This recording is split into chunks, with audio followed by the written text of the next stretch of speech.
across the UK, on DAB+, on YouTube, on your mobile, and on your side.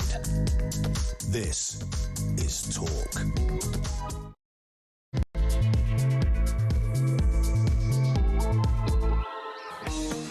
Hello, hello, hello. Good morning to you. This is the start of a bit of a stretch for me. I don't mean a stretch in prison. I mean a wonderful stretch here on the throne of common sense, where I get to entertain you during the mid-morning hours of 10 until 1 today, tomorrow, Sunday, Monday, Tuesday, a little interlude, a reprieve, and then I will be back to round off the week as well. So hopefully looking forward to having lots of you joining me over those days, and I'll try and keep it nice and fresh and truthful and perky, fiery where necessary, funny if possible. Not much to laugh at though, is there? I mean, where do we begin, right? Where do we begin with this? This blimmin' government leaflet, a guide for asylum seekers. I'll tell you what, page 1, the very first sentence is a gaslighting lie. It says you are in the United Kingdom because you are seeking asylum. No, most of these people entering the country illegally are not seeking asylum. In fact, some of them are expressly coming here in order to rape women. That's true. I've said it for years. People thought I'd gone mad. I was an Islamophobe. I was a monstrous xenophobe. No, I was just pointing out a very obvious fact, that if you import men from deeply misogynistic countries where they regard Western women as a free-to-ride entertainment entity that they can use at their pleasure, regardless of the consequences, then guess what? They're going to do just that, aren't they? That they come from countries where they don't even get a glimpse of an ankle, and they dream of the days they can access the women that are on their phones in the porn videos, the women being used by people traffickers to entice people onto small boats. Come to Britain. Look at them. They're so young. They're so scantily clad. If you're lucky, they'll even be drunk. And they're all yours for the cost of paying to get in this giant inflatable dinghy. That has been going on for years. Now, we know, don't we, what it's like in Afghanistan for women. We spent quite a long time trying to fight against the Taliban. We knew what we were up against. So why we suddenly think we can import men from that country and they're going to behave like, I don't know, beatified individuals, saints, Father Teresas, that they land on the shores of Dover and suddenly have a frontal lobal transformation, that they completely change into an upstanding English gentleman, requisites, replete with all of our cultural mores. Who are you kidding? Who are you kidding? Let me explain something, OK? The government fairly recently moved to ban the breeding and owning of XL bullies. Now, why did they do this? Well, they did this because those are dangerous dogs. Those dogs have been brought up to maim, to kill, to attack. They didn't set out a little leaflet of how you then take your XL bully to special puppy school and turn it into, I don't know, a seeing eye dog for the blind. No, they decided that XL bullies were fundamentally beyond salvation and posed a danger to society. If you are someone with a licence to have one of those dogs, if you walk it around in the park without a muzzle, it's a criminal offence. Now, let's look at these men coming from countries like Afghanistan, Syria, the Maghreb, Middle East, you know, predominantly very Muslim countries. They've been brought up from a young age to believe that women should be shamed, possibly stoned, if they don't even cover their hair. They've been brought up to regard non-Muslim women as people that they can take as slaves. They have been brought up from a very, very young age to think that flashing a knee is essentially the equivalent of being a prostitute. They have been brought up from a very young age to believe that the West is evil. And so why, if they have been inculcated and brainwashed from birth in a culture, or perhaps a cult, which has those attitudes, are they not considered dangerous? They don't have to be on a leash as they walk around the parks. No, they sit on park benches doing what the hell they want. They go outside school gates doing what the hell they want. And this government, this blimmin' government that's made this utterly jaw-dropping document saying to these new illegal arrivals, please don't rape women. We know you want to, which is why we've had to make this document, so please don't. You might have a few difficulties with your asylum application if you go on a rape-a-thon. I mean, they know that these men are dangerous. Do they think that they're going to sit and read this and go, do you know what? Oh, I never realised I've seen the light. I respect women so much, I cannot wait to go and tell the world, especially all my brethren back at home, how actually Western girls are a delight. They should be treated like little princesses. I'll never look at one the wrong way again. Do they live in cloud cuckoo land? No, but they think we do. Because they think that as well as pretending that this is normal behaviour, that these men pose no risk, that the best thing they can do is spread the wealth, share them out around the country. No, don't you put them in the areas where they might sort of semi-integrate with people of their kith and kin. Why don't we put them into HMOs in the heart of rural villages where no one will have eyes on about what they're up to, where they're hardly going to be entertained joining the local harvest this October, are they? No, what are they going to do sitting around all day with their deeply misogynistic attitudes? I wonder what they will get up to. And on top of that, to add insult to injury, the government at the moment is spending your money and my money actively using the courts to try and prevent the publication of data about crimes committed by nationality, specifically sex crimes by nationality. Why are they doing that? Well, you know, we can't handle that information. We know what it is already. We know that there is a grotesque overrepresentation of Afghanistans and Eritreans and Sudanese and Somalis among those who have gone out and violently abused, attacked and raped women.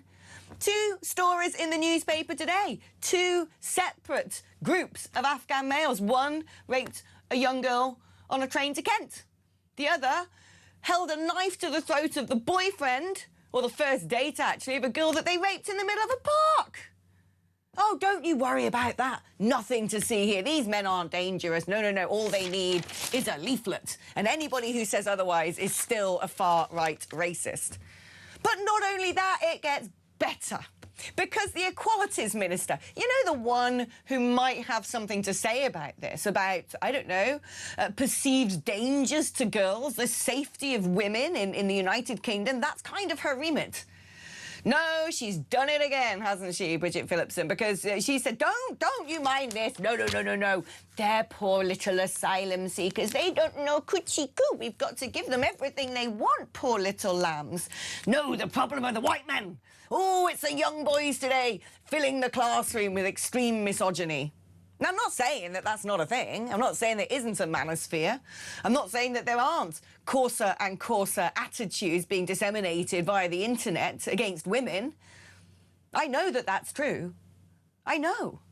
Well, do something about it rather than just talk about it. But mainly this. This, my friend, is actually causing a crime spree. This is causing a list of victims to grow exponentially because you, everyone in government, you, everyone in Whitehall, you in the NGOs, you immigration lawyers, you or your leftist virtue-signalling, venal, horrible zombies, you would rather carry on the pretense, wouldn't you?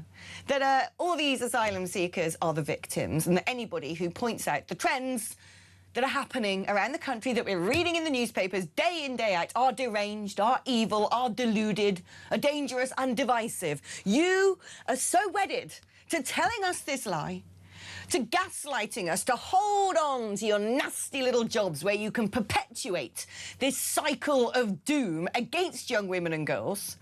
You are so obsessed with being proven right with your own sense of self-worth, your own addiction to virtue signalling, that you will happily continue to see little girls up and down the country being molested, harassed, attacked and violently raped by men who have come to this country with the express desire to do just that. As long as your salary and your cosy little job and your position on your throne of bones on the top of the blimmin' mountain of stinking lies is preserved, it doesn't matter if every last woman in this country feels unsafe in her neighbourhood. No, no, no, keep spreading the asylum seekers as far and wide as possible until every last village, every last suburb, every last train journey, every last bus, every last school gate is like running the gauntlet. You disgusting, horrible, wicked human beings. Because when a society fails to protect its own women and girls and can see, has the empirical evidence of what is going on and decides instead to lambast, demonise, ostracise and try and force out of public life anybody who's calling out that fact in order to safeguard and protect women and girls, when you're picking your own synthetic virtue and social standing over and above our sisters, mothers, wives, daughters, you, my friend, are wicked. You're wicked. I hope you can't sleep at night. Right. Well, it's a story I've been banging on about for quite some time now. As Philip Kisserly will know, as a senior fellow of the New Culture Forum, because, Philip, it wasn't... Well, I was going to say it wasn't that long ago. Actually, it was quite a long time ago. I started filming in 2024 a documentary for the New Culture Forum on exactly this. On exactly this. And somehow it's taken this, all the rest of the, you know, lily-livered weaklings sitting in their legacy media studios. Oh, no, there's nothing to see here. Oh, you can't say that, that's unkind. All of a sudden, they got the empirical evidence of what we were saying all along is true, because the government's had to make a blimmin' brochure telling these illegal invaders not to rape people. It's unbelievable. As you say, we were saying this on this channel, but we were also saying it on New Culture Forum in your amazing documentary years ago, literally years ago. I mean, with this government, it's almost as if they've learned absolutely nothing from the decades-long Pakistani rape gang scandal, you know? And was it yesterday or this morning? Things are moving so quickly. I was reading through this stuff, these government guidelines. And this is one of the government guidelines. We're in 2026. It's the UK. And this is one of the guidelines, Alex. Never try to have sex with someone who is asleep. That is a government guideline that was issued on Wednesday. That is the situation we're in. The document says, we know it's difficult when you move to another country. Wow. What they're really saying is, we know it's difficult not to rape people when you move to another country, but if you're going down the shop for a bottle of milk and you see a woman, it's probably best not to rape her. We understand it's difficult, but it's probably best not to rape her. If you're walking past a school, it's best not to abduct a child. It's best not to abduct a child. You know, don't do that, because we don't do that in this country. It's frowned upon. We understand that you might want to do that, but don't do it. It's the tone of this as much as the jaw-dropping content. I've never known anything like it. It really does signal that we are moving backwards at an astounding rate, actually more than backwards. We're moving to a different society because we have never been like this. We have never very explicitly made excuses for the most appalling kind of sexual violence. It has never been the norm ever in this country. And yet here we are with Andy Burnham saying, oh, yes, well, it's right and proper. We should issue these guidelines. No, Andy, it's wrong. It's right and proper. These people should never be in our country in the first place. It gets worse, right? It actually gets worse. I'm looking through some of this. I mean, this is an egregious little bit of copy here. It says rape is a serious crime. You could go to prison. You could lose your support and accommodation. Could? How about rape is a serious crime in the UK? If you do that, you will be deported immediately. Or how about rape is a serious crime in the UK because it devastates lives. It ruins children. People die because of it. They commit suicide. The whole content of this is, look, we know you're appalling, but what we're going to do is appeal to your greed and self-preservation. Don't care about the people who you're abusing. We just care about you. We just care about our ideology. And we want to keep the whole house of cards up, because if we admit for 1 second that we've got this wrong for years and years and years, the whole edifice will come down and we will find ourselves being prosecuted and thrown in prison for the dangerous, dangerous criminals that we are. I'm going to have to do some clips from politicians in a minute. But before I do that, here's another line. You must treat others with respect, even if you disagree with their beliefs or how they live. Now, how about if you disagree with the way British people live in Britain, go away? Don't come here. You are not welcome. You don't get to come to our country and disagree with the way that we live as the natives in our own country. Go home to your flea-ridden sandpit hellhole and never, ever darken our doorstep again. Oh, let's have a listen now to some, shining lights from our government, shall we? Here's our emoji Prime Minister. As a government, we have a very clear principle. If you break UK law, you will be removed from the country, and we have seen that in relation to immigration, where removals are significantly up. I'm currently working to ensure that foreign national offenders who can be removed from the prison system are removed from that system. So it follows that if we're taking this approach, people are made it's made explicitly clear what the UK law is and what the societal norms of the UK are, and that's why this approach is being taken. It's like reading the Riot Act to metastasising cancer. Just stop it spreading. Before I bring you back in, Philip, because I haven't had enough of, Labour bigwigs proselytising from their sanctimonious blimmin' thrones. Let's have a listen to Queen Sanctimony on High, Jess Phillips. I understand that it's interesting because it's to asylum seekers. We also ran an enormous Enough campaign teaching men in the country about how their behaviours could be perceived, whether that's stalking behaviours, harassment behaviours, harassment in public. That was to everybody in the country. We also have started a process of ensuring that boys and girls in schools undertake education around the expectations of happy, healthy relationships and actually the dangers of a lack of consent, for example. So this is just one example of a preventative measure. I understand people are interested because it's asylum seekers.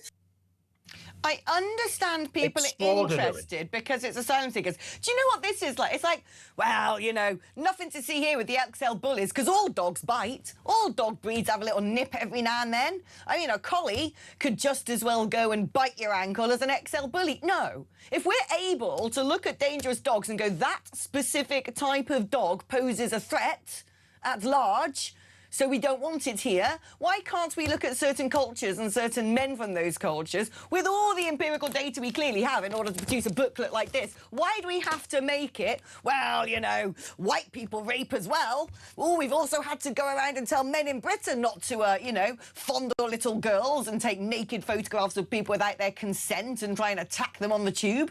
It's just so egregiously wicked. It is gaslighting to a level now that is just horrifying.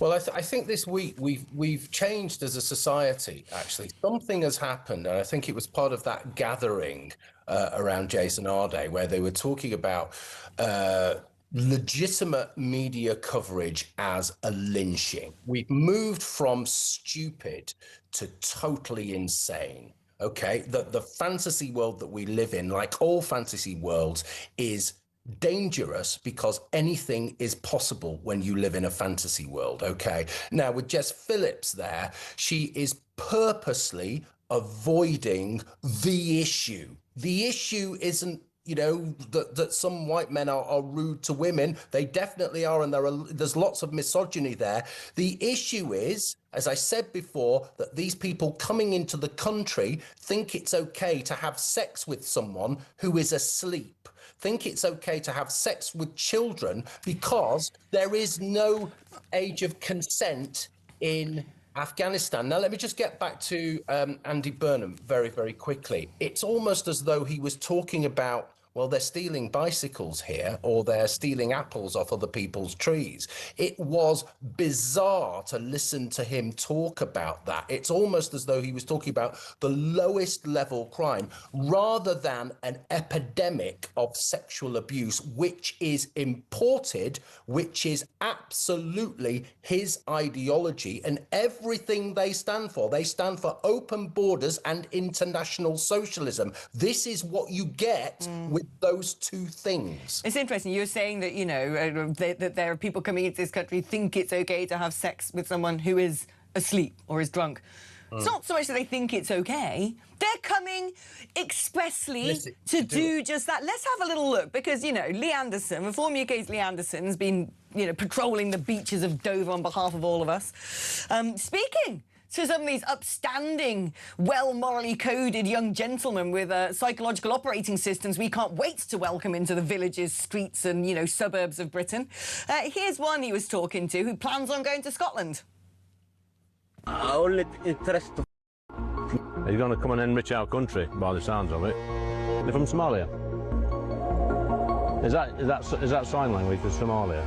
I need to be UK. How much does it cost you? How much money? I pay money. How much? 1,200 euros. I'm not going to UK. I'm going to Scotland. Why Scotland? Yeah, I like it. You like Scotland? Edinburgh. Yeah. Edinburgh? Yeah. Good city. Yeah. Good city. Do you think you'll like it there?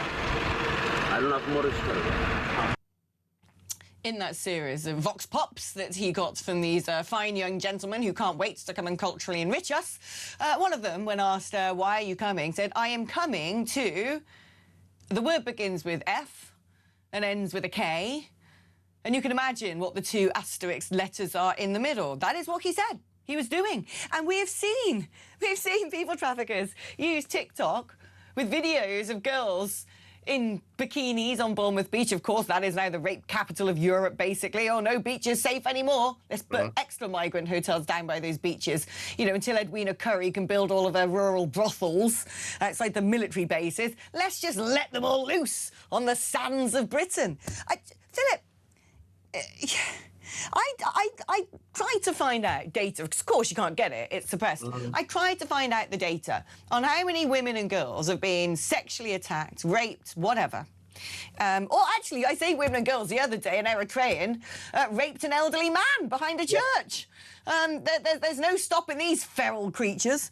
But I tried to find out the information on how many have been reported in the UK press in the period of time between making the documentary and today, i.e. if someone in Whitehall or 10 Downing Street had watched my documentary and, I don't know, had a sudden brainwave or a flash of morality, how many lives might not have been destroyed? And you can't get the information. But there were at least 65 separate incidents that have been reported in media. That's not even close. That's a tiny little grain of sand in a desert of doom, quite frankly. But it's not okay anymore. It's not okay anymore for people like us to be talking about this, and people like Andy Burnham to think that is somehow the magic wand.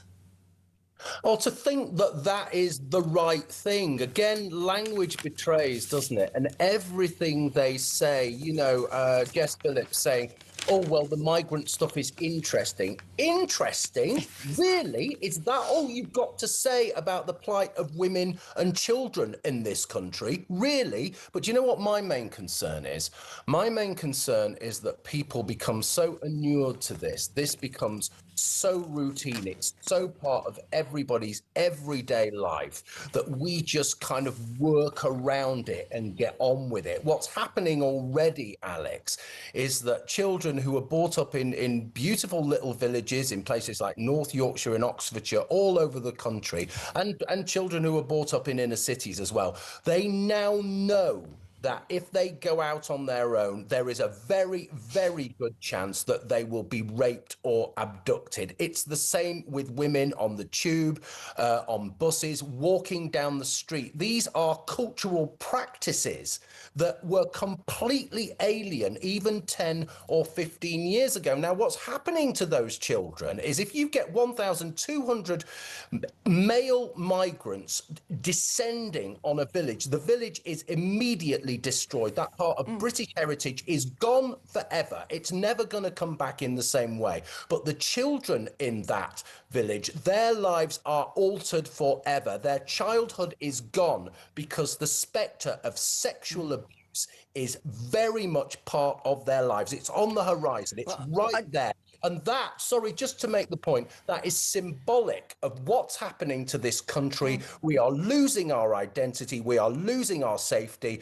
And the really worrying thing is that we just work around it and just try to accept it. I think it's even worse than that. You say that these women and girls know now that their lives are fundamentally changed, that they're not safe anymore. Sadly, I don't think that's true.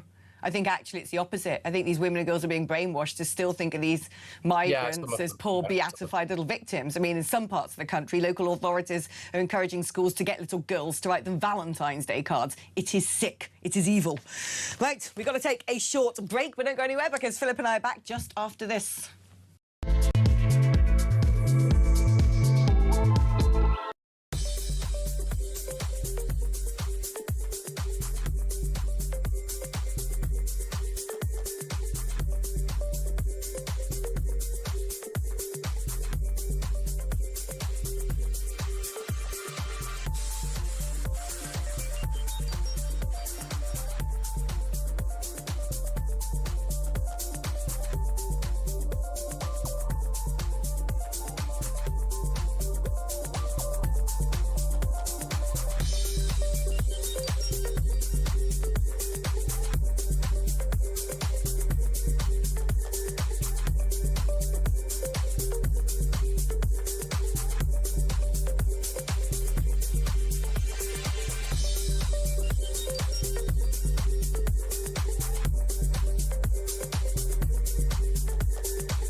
Harry and Meghan had no problem sitting across from Oprah Winfrey and unleashing on this family. When the Queen was in the final days, weeks, and months of her life, guess who was filming their Netflix docuseries where they accused an entire country of racism? Harry and Meghan, unbothered by the Queen's illness, unbothered by the fact that she was an elderly woman who, you know, should have been enjoying her twilight years, but was fearing what was to come from Montecito.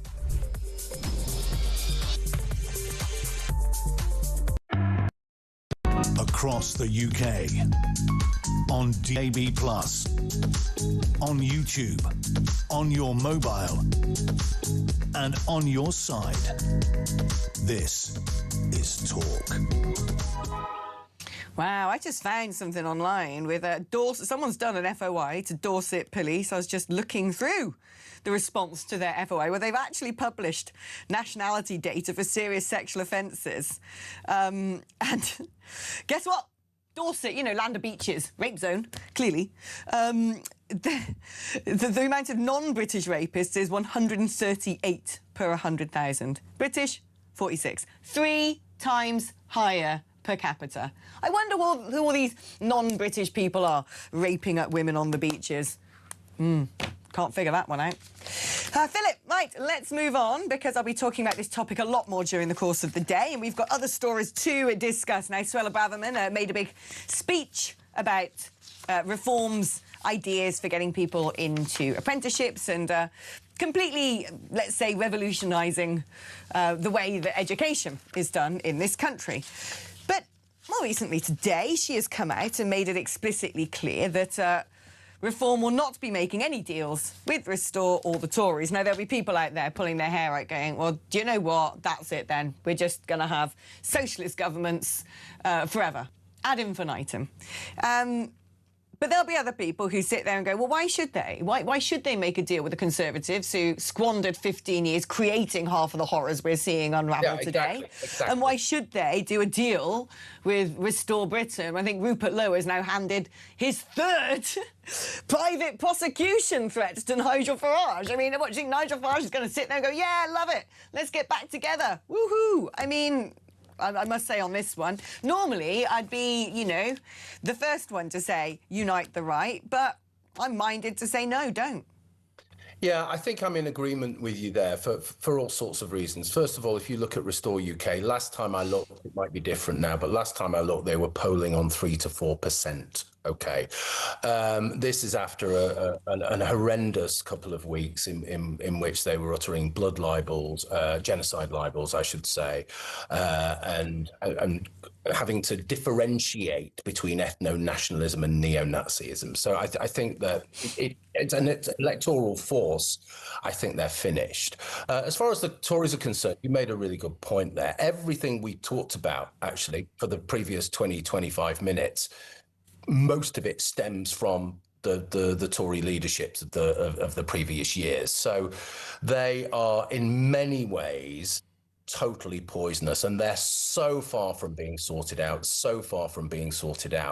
I think Reform are doing a pretty good job of being clear on policy, of working on policy, and particularly education. One of the problems we have, I think, with education and with universities in particular, this stems from Blair, doesn't it? He wanted 50% of people to go to university. It was education, education, education. That was obviously an ideological tool, but it was also looking at a post-industrial economy and thinking completely digital and focusing on the creative industries, for God's sake. So all of that was catastrophic. What Reform are doing are saying, look, let's just have the elites going to research universities, doing research degrees, actually the clever people. Let's get everybody else into things, one, that will give them some kind of satisfaction personally, but two, will have some kind of employability that will lead them into trades, that will lead them into tech jobs, that will actually enhance the economy. Because what we forget is all of these things go together. They work hand in hand. If you have lots and lots of people with Mickey Mouse degrees, they just go on to welfare. It doesn't matter how much they know about, you know, lesbian gender dance, they are not going to be able to earn a living. And therefore, people like you and me and many of the listeners are going to have to pay for them. So yes, I think, just to make the final point, I think Reform should be about reform. It should be about reform policies, and it should be a very specific brand. Yeah, and just one last thing I want to add is I have no truck with men who stand there and go, I'm here to champion the safety of women and girls. Look at our rape gang inquiry. Aren't we brilliant? It's all about the safety of women and girls. And then proceed to reveal themselves to be some of the darkest, most sexist, vile, misogynistic characters on earth, attacking the very women who have actually been fighting for this stuff at their own cost for years. How dare you? How dare you use this false idea that you are some sort of champion of women and girls when all the while you are a misogynistic attacking women and girls. I just can't. It's awful, you weaponizing that document that didn't have a clear methodology, that didn't even have a clear research question or feasible aims and scope. We're talking research here. We're talking serious research because the participants were abused, and one participant who was removed from the study, I think because she had dark skin. What does that say? And I think she then was considering taking her own life. So what you do as research, and I know this because I spent 25 years researching, what you do as a researcher, first and foremost, your ethical concern is not to harm the participants, and you are also looking for new knowledge. We didn't really get any new knowledge from that. It was just reinforcing in part what we already knew. Oh, to me, it's once again the exploitation of women who've already been exploited for the self-aggrandizement of pretty menial men. Thank you ever so much, Philip. It's always wonderful catching up with you, my darling, and I'm sure it won't be long until we do it again. Right, what are your thoughts on everything we're talking about today? I want to hear them. 0344 499 1000 is the number to call. It's your normal network rate. You can also use that number to send me a WhatsApp message or indeed leave me a voice note on WhatsApp. 0344 499 1000. If you'd rather send a text message, 87222 will get you there, but it's not going to land on my computer screen unless you write the word talk before you type out your text. Let's do some messages now before we take a short break. Debbie in Redhill says, Alex, as the government has taken ownership of the fact these immigration criminals can cause the violation of us, can we now take them to court for putting UK citizens in harm's way? Honestly, I've said this for ages. I actually think that any woman or girl who has been attacked by an asylum seeker should actually prosecute the people who have enabled that. This needs to begin. Alex on fire today, love it, says Jez from Buckinghamshire. Morning, Alex. This leaflet is basically an admission from this government that they are importing a subculture. It tells you all you need to know about them. And hi, Alex. I love listening to your no-nonsense common sense that I would hope to think the majority of us would agree with. How long can this country withstand this contemptible and deplorable constant gaslighting by this inept and out-of-touch political class? Until accountability is in place for these untouchable power-crazy fantasists, nothing will change. Accountability? You're right. I'd like to know, Paul in Plymouth, what you mean by accountability, because I'm beginning to think more and more that these people should be in some sort of giant trials for treason. As much as I agree with you on most things, your view on Rupert Lumrestall comes across as churlish and vindictive. No, it doesn't. It doesn't. They're just... I don't even want to talk about them. I can't be bothered talking about these cretins anymore. Go on X, see the sort of things they say.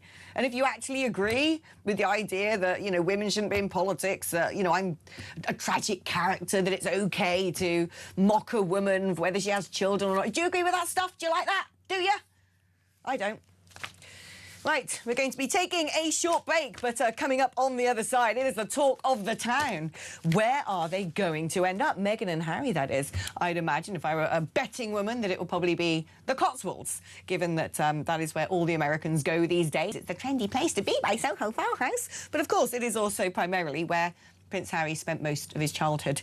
But why are they coming back? Is she going to suddenly become an actress again? What TV programmes? What is going on? We were all rather wrong-footed by that shock announcement. No one is going to know more about the gossip than Angela Levin, the royal biographer. She joins us after this.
Across the UK, on DAB+, on YouTube, on your mobile, and on your side.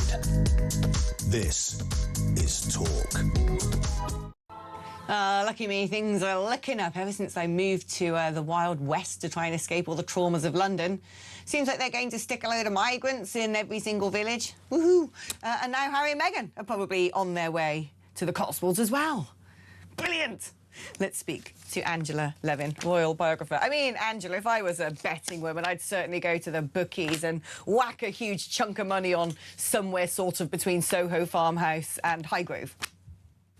I think they're going to be very much in London. I know that might sound silly, but my feeling is that they're out to destroy, and I think that they want to be there near Charles and make it very awkward for him. Now, if you had a father who has got cancer, he's still got it, and he likes to know things in advance. He organised things for 6 months ahead. And then you come along, not physically, but in 3 days, you tell him, whoosh, you're coming here.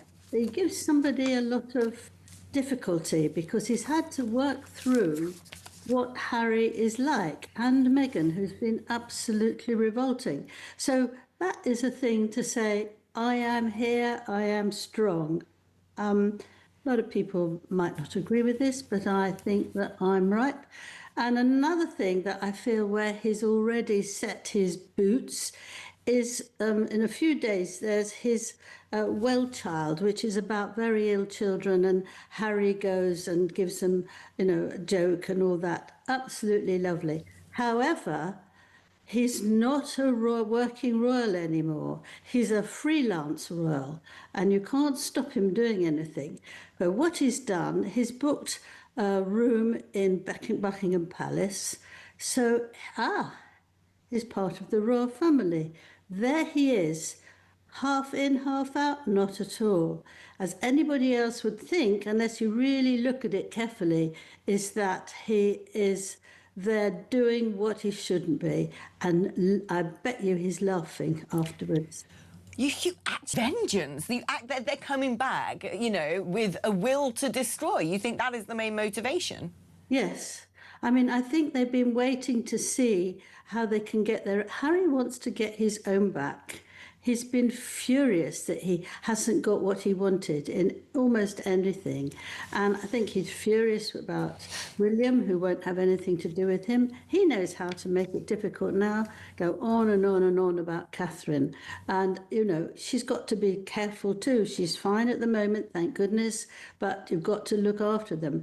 And Harry wants to actually have looking after their children too.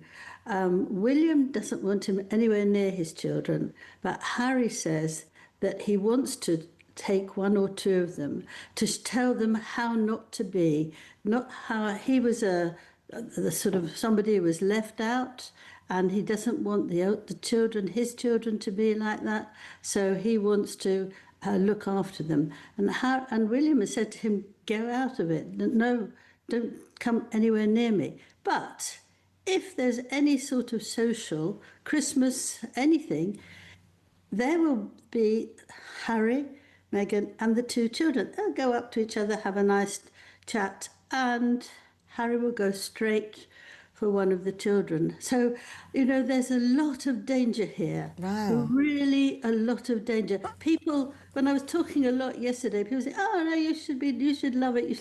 But if you scratch and go straight into what's actually going on, these are very, very difficult things. What are they going to do, Angela? Because, they're turning up just as summer's going. I don't know why they'd do that. I'd rather be in Montecito, quite frankly, than the rains and the misery that's about to sort of land on Britain for the next 5 unholy months. But what are they going to do? I mean, if they're not going to be working royals, what's Harry going to do? Rejoin the armed forces? Like, what's he going to do? And this whole idea that Meghan's going back into acting and some UK programmes already signed her up. What UK programme? Is she going to be in the cast of EastEnders, drinking down the Queen Vic like she's, some sort of Londoner? Like, I just don't... Is she going to try and make jam? I mean, what are they going to do? That's it. She's going to do jam. She's going to do jam in this little house that she's going to live in. Come on.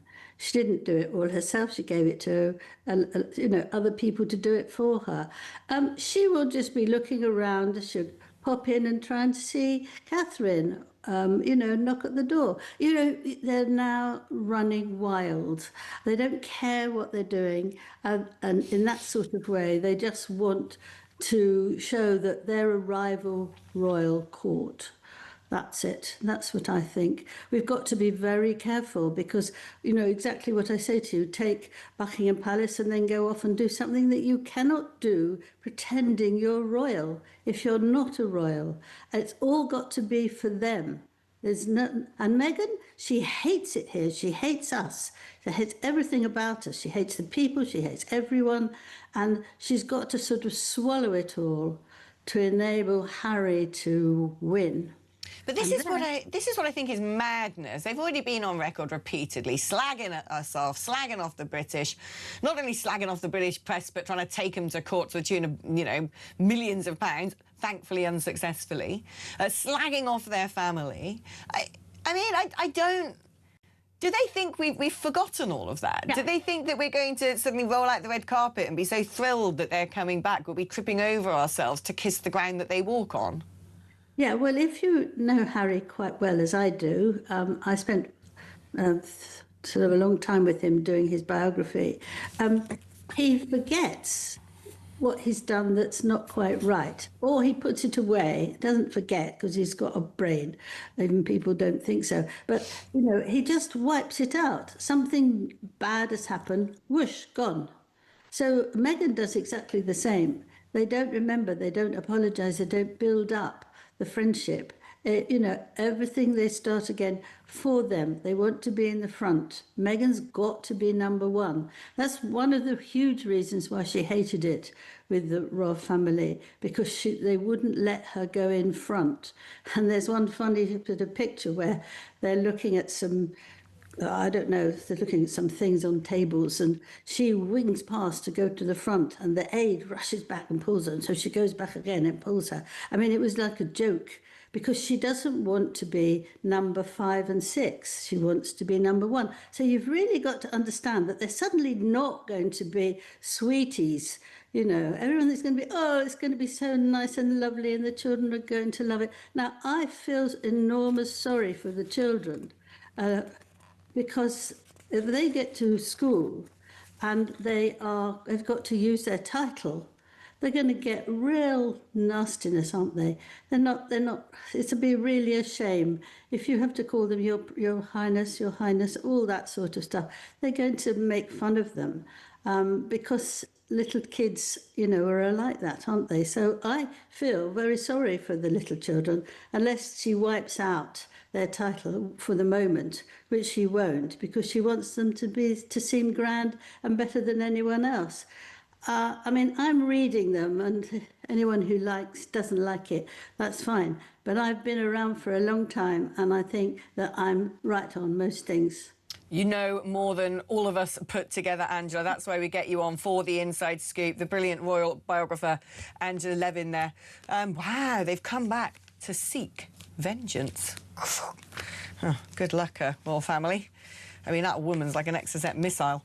Right, OK, now let's do our housekeeping, because after the break, I want to have a chat with some of you. So this is the number to call. It's your normal network rate, 0344 499 1000. If you want to send a WhatsApp, it's that number as well, 0344 499 1000.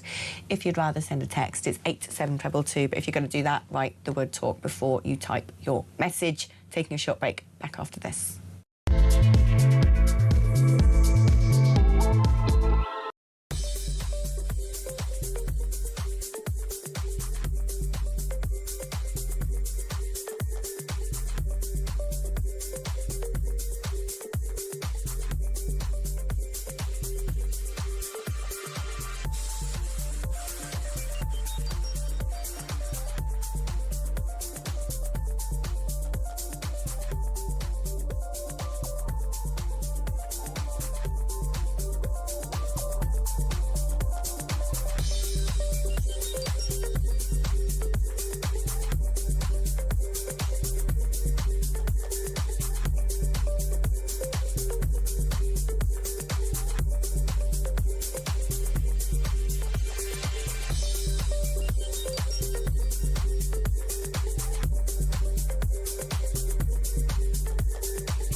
we have to stand up to the French. We have to be much tougher. We have to stop.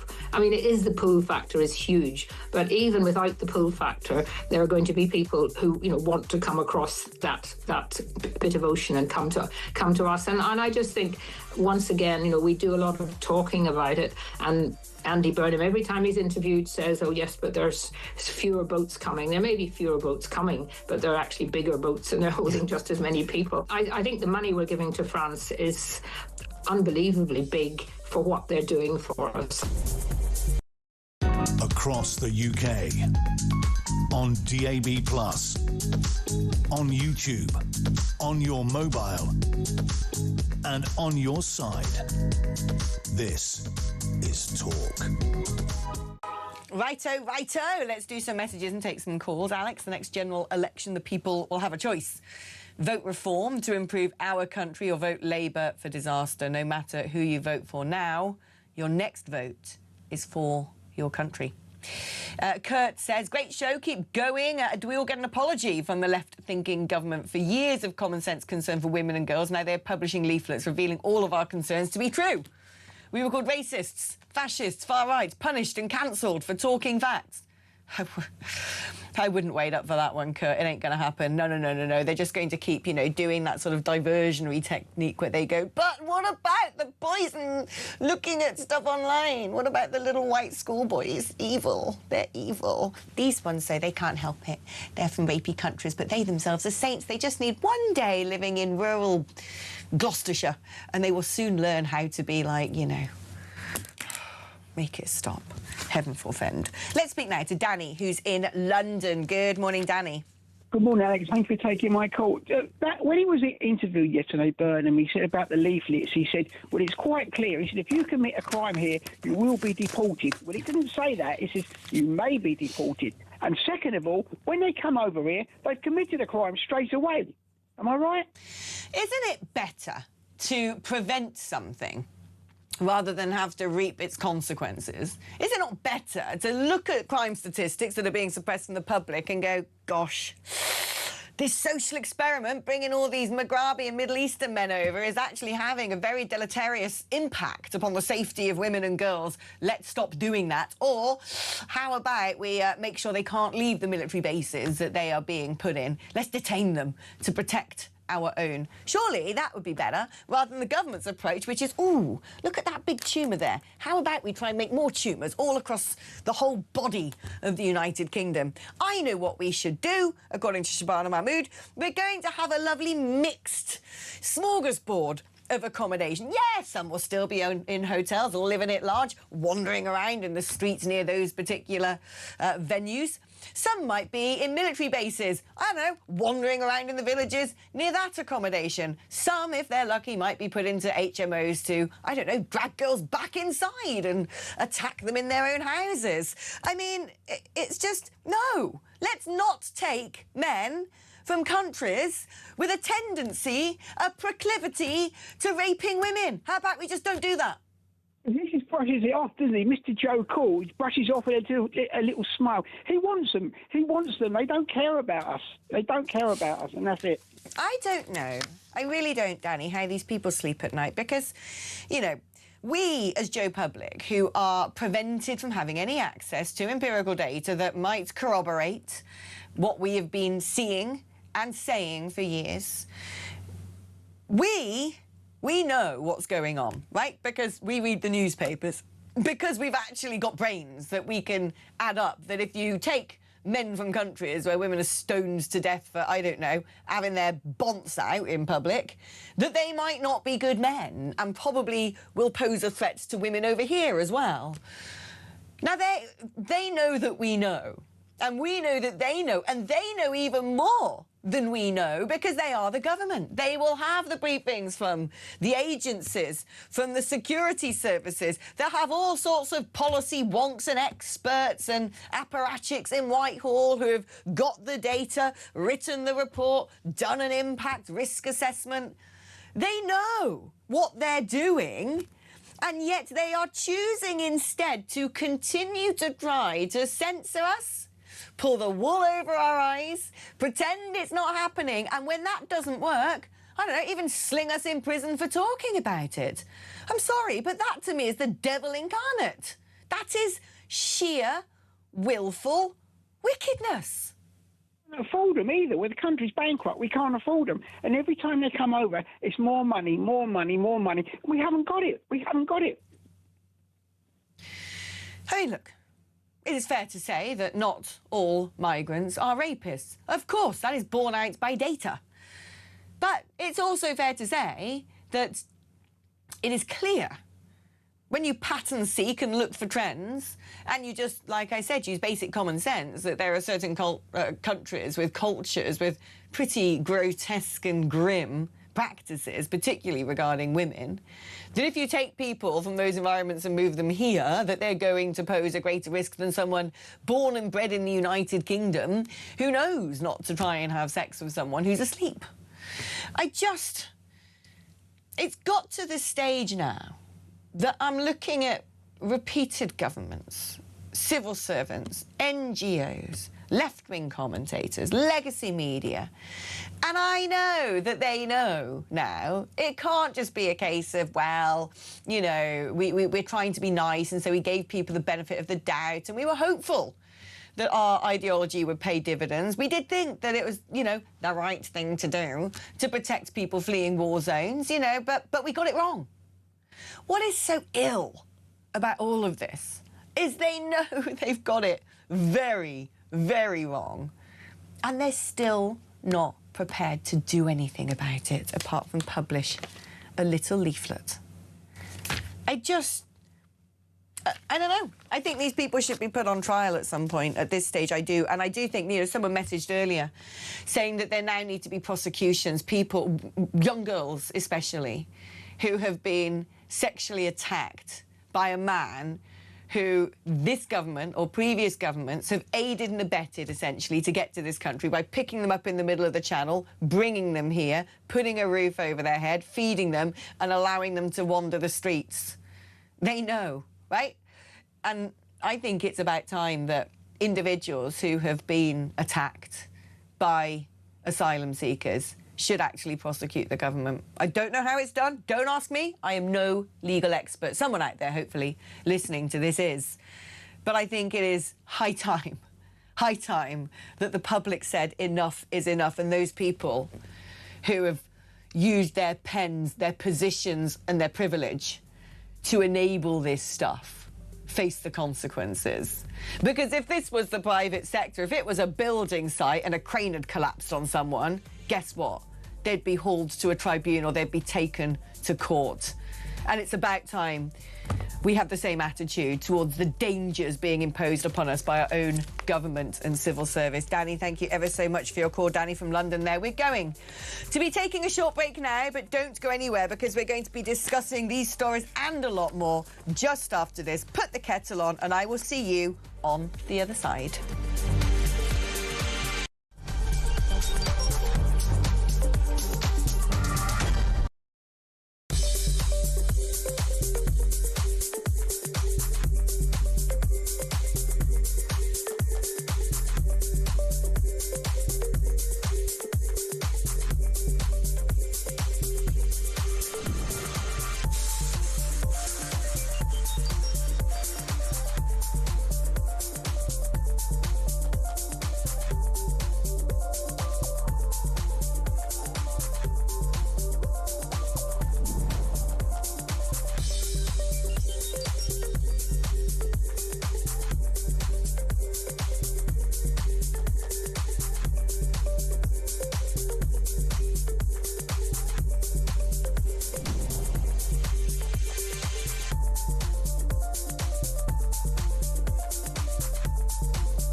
across the UK.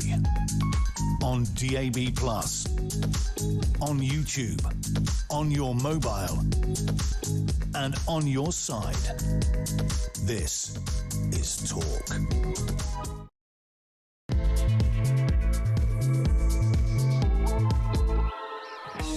Hello, welcome back to the show. Do you know, I think they play that little musical bed just so I don't, you know, go absolutely tonto during the programme.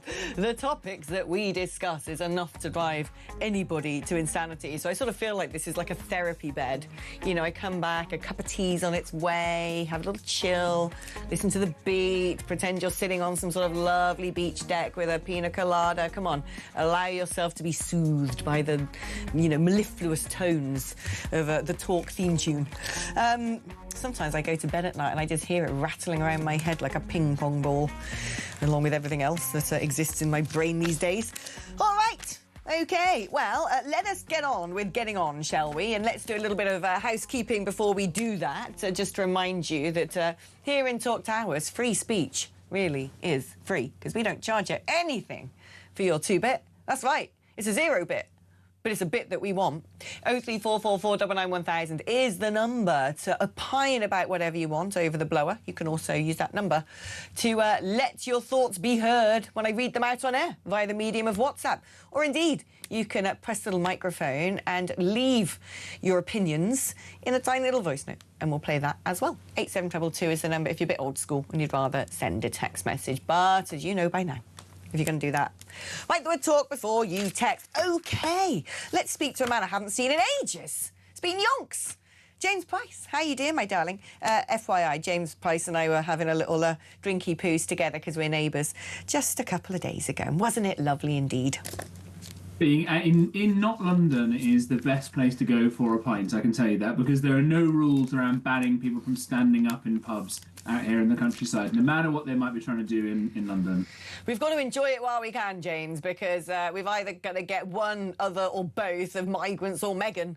So, you know, we've got to brace ourselves for, you know, evil futures. Oh, actually, it's wonderful, isn't it? Because it's a great way of making Meghan Markle not seem as frightful, because she's definitely not as bad as that alternative that you've suggested. Let's talk. I mean, I don't know, man, anymore. I just can't eat. I mean,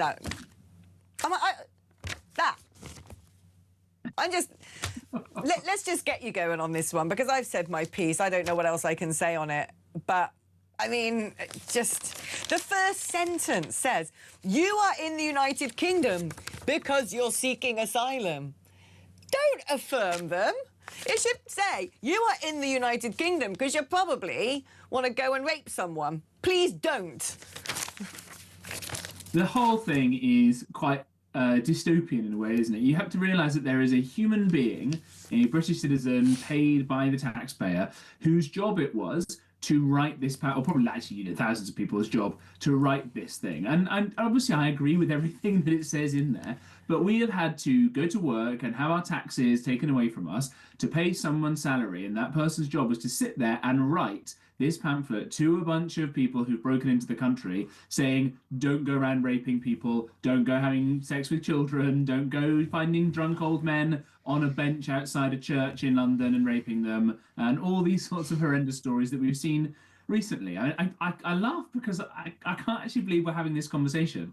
I suppose, Alex, right, the silver lining of this is that people like you and I have been warning about this for quite a while, and we've been reasonably, even you, reasonably careful in the choice of words that we've made to try not to suggest that every single person coming over, obviously, is definitely minded to go and do this stuff. But for a long time, we've been pilloried and attacked. How dare you say that people who have a different culture have an inferior culture to us? It's just different, and maybe we could learn a thing or two about how to live from these people, and so on. And finally, the state has come round because things have got so bad now, and the state is finally acknowledging, yes, actually, there is a very high preponderance of the most awful crimes imaginable being committed by these people. Now, their response is pretty weak, posters and pamphlets and this kind of stuff. But this is, I think, a sea change, to try and be positive about it, where even the state is now officially recognising that this is a massive problem. So maybe that's progress. I mean, that actually makes me feel ill. It makes me feel ill that they know what they're importing and they're doing it anyway. I mean, look, at this stage, they should just be saying to anybody who's broken into the country illegally, you're in a military base and you ain't coming out, mate. You're locked in that thing. You can have the little recreational centre, play a bit of football, do some press-ups outside, but you ain't leaving that chicken wire fence, my friend. But no, the response instead seems to be that they want to spread them around the country with a beautiful multitude, a varied spectrum of accommodation, so we all get a little taste of terror. Well, exactly right. And this is the first time I think that Andy Burnham, the content creator / apparently Prime Minister, which I still struggle to get my head around, the first time he was asked a question of any substance that wasn't, oh, in the North we call a bread roll something else, kind of nonsense that he's been coming out with since stealing the premiership from Keir Starmer. He was asked about this, and as you point out, Alex, he said everyone's going to have to take their fair share. Well, I'm not quite sure why, because everybody keeps voting against this. But what this means is that there are about 40 district councils at the moment in the UK, obviously until next year when Labour abolish all of them. But there are about 40 district councils, the areas in which have absolutely no asylum seekers right now. And they tend to be, by the way, fairly rural, fairly leafy areas, most of whom obviously didn't vote Labour.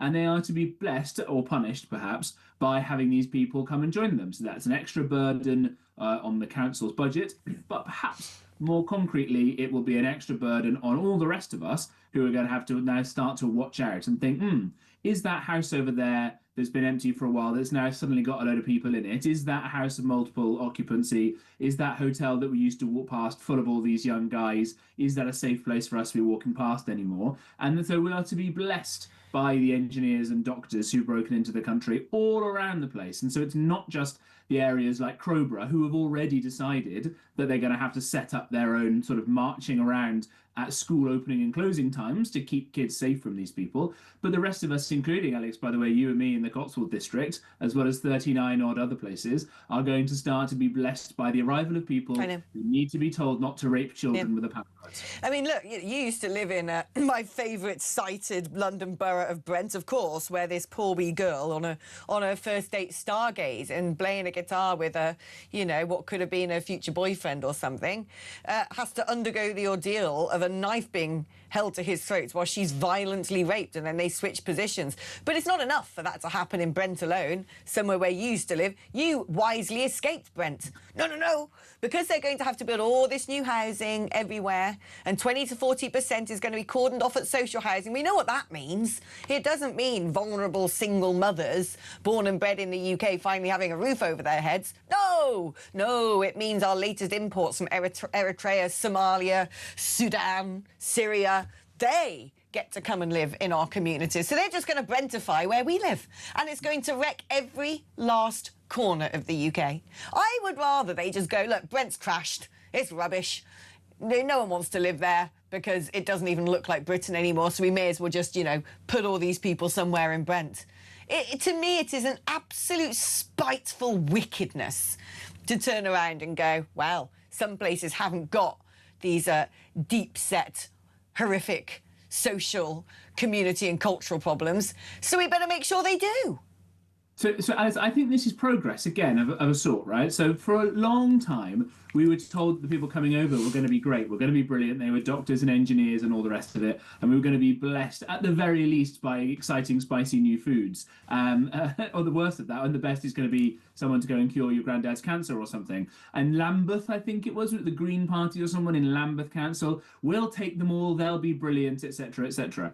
No one's even pretending that is true anymore. And at least the arrival of these people into communities up and down the country are basically now being treated as a punishment. Well, that is at least, again, an acknowledgement from the powers that be that these guys are a net negative force, which is obviously true to anybody who has a half a brain about this. But the state is basically admitting it at this point. That is progress. And it's not just Burnham who's done this. One of the interminably awful Labour ministers sat on I think probably the BBC breakfast sofa or something, admitted by saying if you have too many of these people in the kind of poorer urban areas that we've had them in so far, it will lead to, in her words, civil unrest. So again, that is an acknowledgement from a minister of the Crown that having too many of these third world barbarians who need to be told it's wrong to rape children in an area is a bad thing. Well, that is, again, progress. And we're only a few years away from being able to vote these awful socialists out of office and get in a right-wing party that can do something about it. But we should also remember,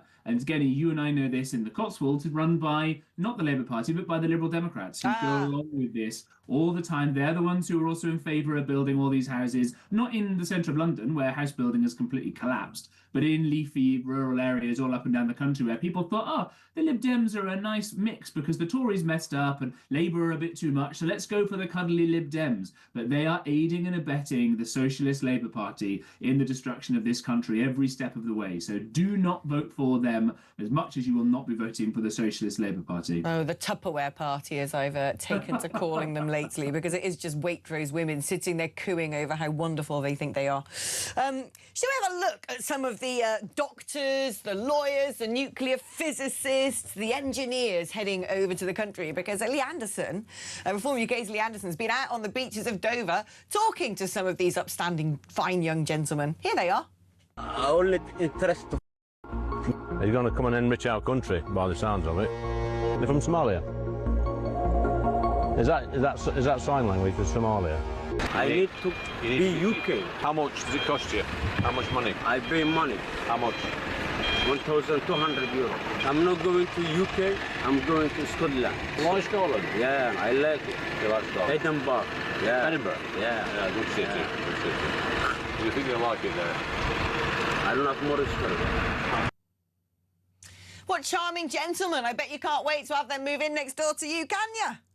I think the gentleman said he couldn't wait to go to Edinburgh. I mean, maybe he's just a fan of the comedy fringe that's going on there at the moment, because frankly, this does sound like a bit of a joke. And I know this is a family programme, so you sensitively bleeped out the word that the gentleman said. He said, I'm only interested to beep. And you can all guess, I'm afraid, at home. I won't say it, obviously, don't worry, to the producers. But it was the F word. So this gentleman only wants to come to the United Kingdom in order to, I was going to say make love, but given that we've, again, told these people they're not allowed to rape people, they might not know the difference between any of this stuff. I said months and months and months and months ago, what we have is rape. Illegal rape tourism being dressed up as asylum. And I said this months ago, that mark my words, there are men who are coming to this country because they think I get to go and do whatever I want with the dirty, nasty, cheap, non-Muslim women of the West because they're muck and I get to have as many of them as I want. Because that's what they've been told by their mad mullahs back at home. That's how they've been brought up. That's what they've been trained to believe. And guess what? No amount of leaflets is going to undo that brainwashing. And Alex, it's really important as well that I think we highlight the Conservative MP Katie Lamb, who has been very brave on this subject and has used the privilege of speaking inside Parliament to quote various court transcripts just to back up your point there. Not of the people who've broken in illegally, but people who are legally here and have been part of the horrible grooming rape gangs that have blighted and continue to blight, no matter what people talk about it in the past tense, going on young white girls in this country at the moment. And Katie Lamb, very composed. It was an amazing and horrifying delivery from the dispatch box, but she quoted someone who said in a court transcript, we are here to F-word white girls and F-word the government. This is a deep, deep problem. And so I don't ever want to hear again people whinging about toxic masculinity at the same time as they're saying, yes, let's bring these people in who don't even know that it's wrong to rape children. This is absolutely insane. And when I wrote an article about this yesterday, I kept having to stop and updating it because I can't believe I'm saying this, because more incidents of foreign criminals breaking into the country were raping people were being announced as I was writing. I literally couldn't keep up with the number of news reports that were coming out yesterday about more and more incidents of this happening. It is, and I sent this to an American producer, and the guy couldn't get his head around it. This is just absolutely obscene what we're allowing to happen here. It is obscene. And look, I get it. Katie Lamb might be, you know, fervently defending women's rights and a fresh face in the Conservative Party who doesn't want to carry the cross for all the ills that that party has done to this country already. But I'm kind of minded to tell that entire party to... Jay in Brighton sent a message saying, this migrant booklet is not new. He says, I'm in the army and I was working in Newport in Wales last year, supporting the Afghan interpreters. The contents of the booklets were briefed to them on arrival. Now, I understand the sympathy with we were in Afghanistan and these people, if they worked with the British Army, could be persecuted and murdered by the Taliban. I get that. OK, I do. And that people wanted to make sure that, you know, blood wasn't on their hands and that these people then ended up being persecuted because they were left behind. But I'm sorry, it goes to show that when the Conservative Party did Operation whatever it was, you know, tried to use a super injunction, so we never found out that not only the first wave of sort of various government workers and interpreters were brought over from Afghanistan, but they then had some sort of scheme where 100 people from one village could turn around and just go, yeah, Taliban don't like me, can I come and hang out? And they tried to suppress it, and they tried to make sure we never found out. And they would have known the risks. So I'm sorry, Conservative Party, you, my friends, are more to blame, frankly speaking, than the current Labour Party. That's actually my view. Not that I exactly like the current Labour Party, but I genuinely think the Conservative Party are the ones who have created the bulk of this problem, and the stripping of innocence, security from young girls up and down the country is the direct result of their spinelessness. I think I would obviously not go quite as far as you on this, and I think that it's probably wrong to focus just on the Afghanistan issue as much as I am sympathetic to what you're saying. And when I was angry at the time, perhaps, of that guy who kept trying to prioritise dogs getting on those escape flights instead of people, well, I'm not sure the dogs have caused as much damage as any of those people. But this is a problem that I think goes a lot deeper. It is obviously the illegal crossings over from France as well, of people not just from Afghanistan, but from all kinds of other places as well, all of whom have these cultural problems. And the Tories tried and failed to get a grip on this because we were not willing to leave the ECHR. And I'm glad to see that all the parties of the right are now committed to taking us out of the ECHR, because it's foreign judges who are telling us that we can't deport any of these people. But it also goes deeper than that. We have now had for decades and decades, both parties, Labour and Tory, have been letting lots of people in here and naturalise and settle and raise families and all the rest, many of whom are wonderful, many of whom keep, however, the religious or tribal ideas that have allowed these sorts of parallel societies and disgusting crimes to fester and go uninvestigated for decades now. And until and unless we have the deepest possible conversations about cultural compatibility, then we're never going to get to the root cause of any of this stuff. And I think even Reform are occasionally squeamish to talk about those cultural issues. I think they're better than probably the rest, and they've helped the Tories get into a better place on it, which is a good kind of competition between ideas going on there. But that is the root of it. It's nothing to do with ethnicity before anybody says it. If a white convert had awful ideas like this, I'd probably be even angrier at them for choosing to go and take on a set of ideas rather than being brought up in those traditions, frankly.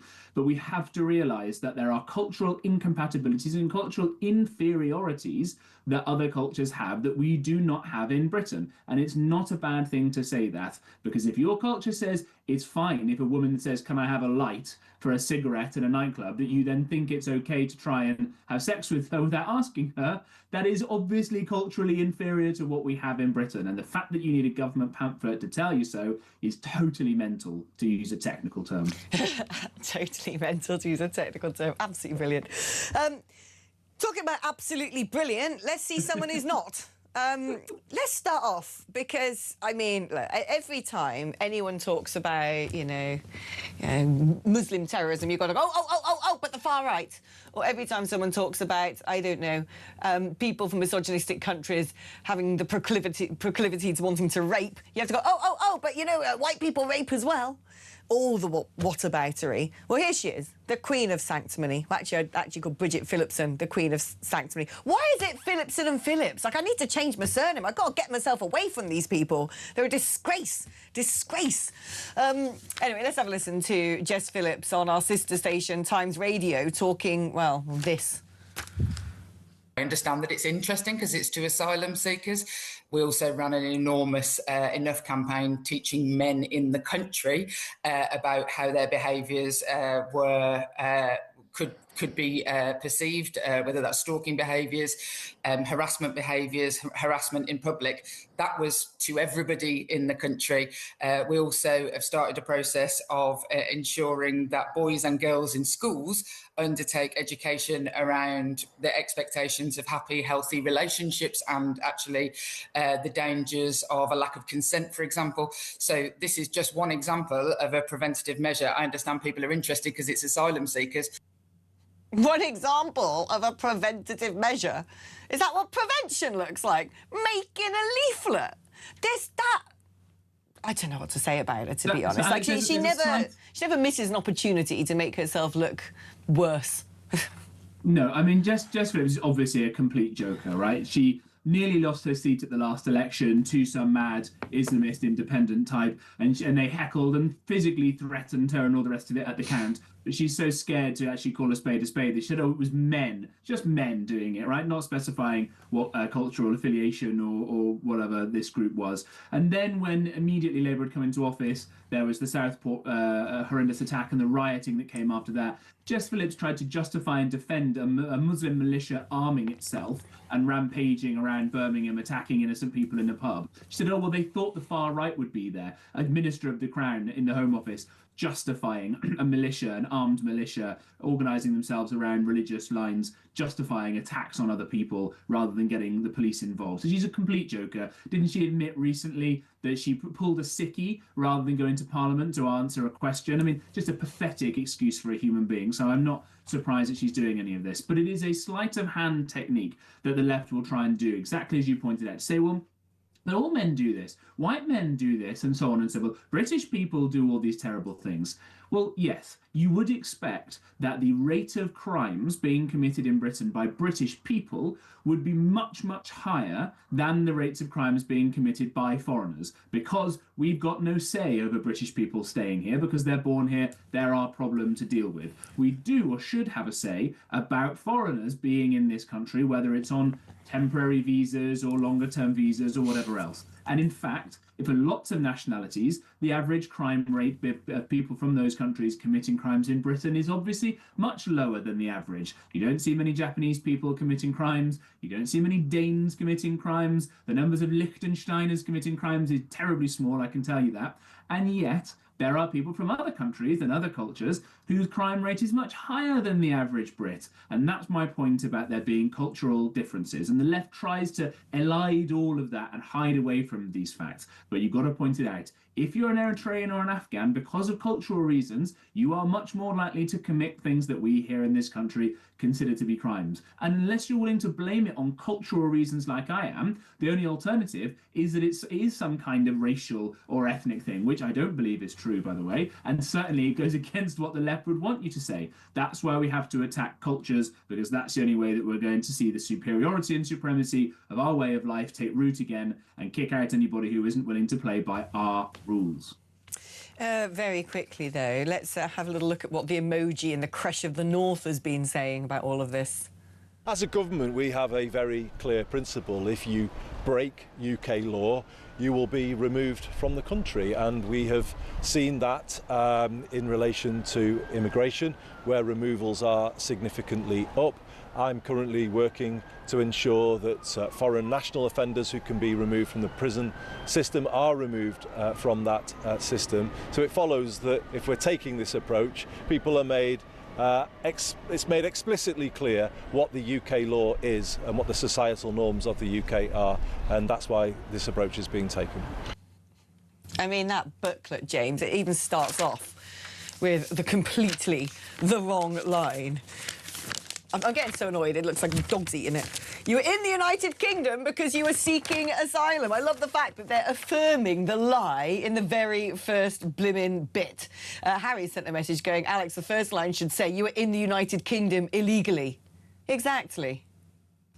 I think that's right. I mean, Andy Burnham's quote there, for people who aren't watching the video and only listening to it, He's doing these plants from a literal illegal rubbish dump site. I mean, the optics of this, no one has quite thought this through. Let's have Andy Burnham stand awkwardly, shiftily around a load of litter that people have dropped. I wonder who's dropped these massive amounts of litter, not in a proper tip or anything. I wonder who that might be. And then he keeps saying UK law, which is just minging. I think that is just a hateful way of saying this. This idea that the phrase UK is now replacing British or anything, because it must be evil to say British and UK sounds particularly anodyne. And then he says, well, we're removing people. But you're not removing people. We heard yesterday that we are not allowed to deport a Jamaican criminal rapist because his rap sheet, the number of crimes he's committed in the 24 years that he's been in the United Kingdom or in Britain or in England, whatever you want to call it, is so extensive that were he to be deported back to Jamaica, the Jamaican authorities would be unlikely to put him back on the witness protection scheme that they had put him on in the first place that meant he moved to England 20 odd years ago. I mean, so now the guy's criminal record of raping and all the rest of it is his right to stay, according to the ECHR, that Andy Burnham will not get rid of. And by the way, Andy Burnham was a special advisor in that first Tony Blair government that passed the so-called Human Rights Act, that is the piece of legislation that means that the ECHR has priority over all of our domestic rules and our own parliament. So his hands are deep, dark red, dipped in the blood of all of this.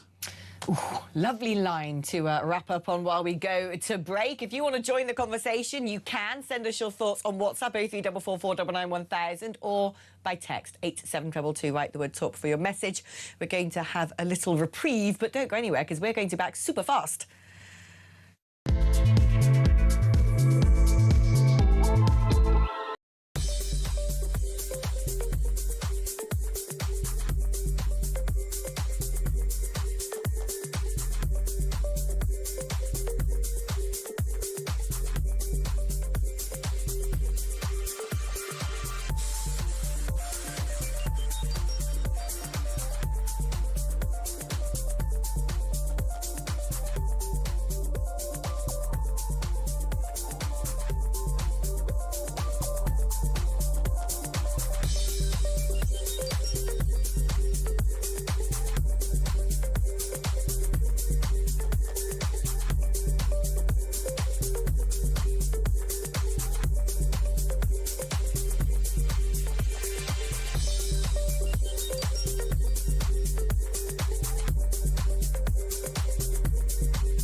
Harry and Meghan had no problem. You doom-mongers, you're just killjoys, aren't you? That's just silly, isn't it? I'm not a doom-monger.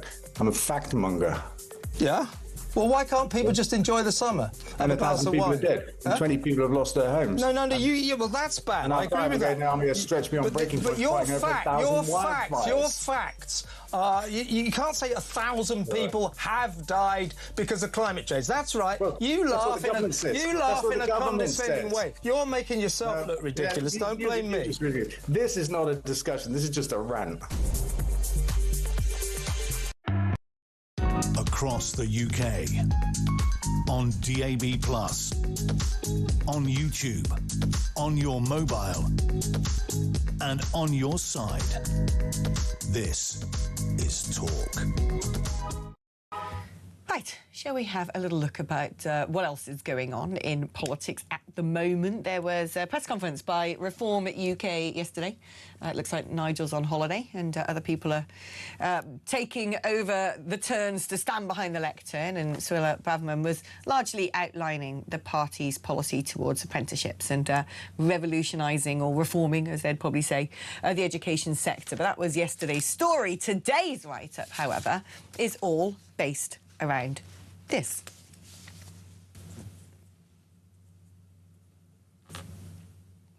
No, we don't have a clip on it. Anyway, this is Suella Braverman saying that there would be no deal with Restore or the Tories. There you go there. I thought it was a clip in the system. I'm going to get a clip round the ear instead by Dean, it seems. But, James, I mean, it was sort of put out on the mad corners of social media the other day that Rupert Lowe is trying to seek a private prosecution to imprison Nigel Farage. I've had it on good authority. In fact, it's all the private prosecutions that Rupert Lowe has tried to set up against Nigel Farage were sent to me the other day. It's not his first time. He loves it. Desperate to see Farage hung, drawn and quartered, it seems. So why on earth would Reform say, yeah, go on then, let's get together and make things work? It's just gone mad. It's just gone mad over there. What do you make of what Suella Braverman has said? Because she also turned around and said, look, we wouldn't do a deal with the Tories either. Well, look, I understand and I'm old enough to know that when parties say this, of course, they've got to say it, because the alternative is to give opposition parties on the left an ability to say, look, you've got to vote for one of us and vote tactically in order to stop the right, and so on and so forth. I've been around remembering what did we do? We put a picture of Ed Miliband in Alex Salmond's pockets, I remember.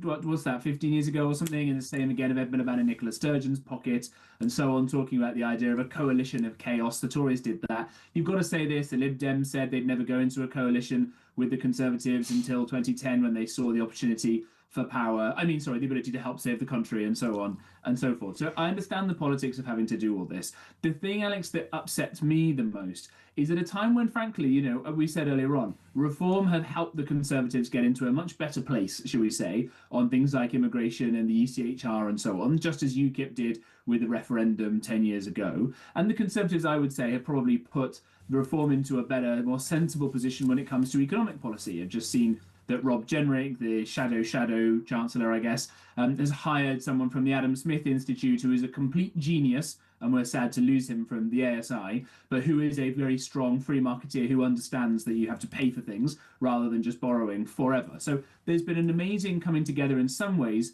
for pushing in a rightwards direction on policy, and yet the parties have never felt further apart because of personality. And that's fine in a soap opera if you think that politics is just show business for ugly people.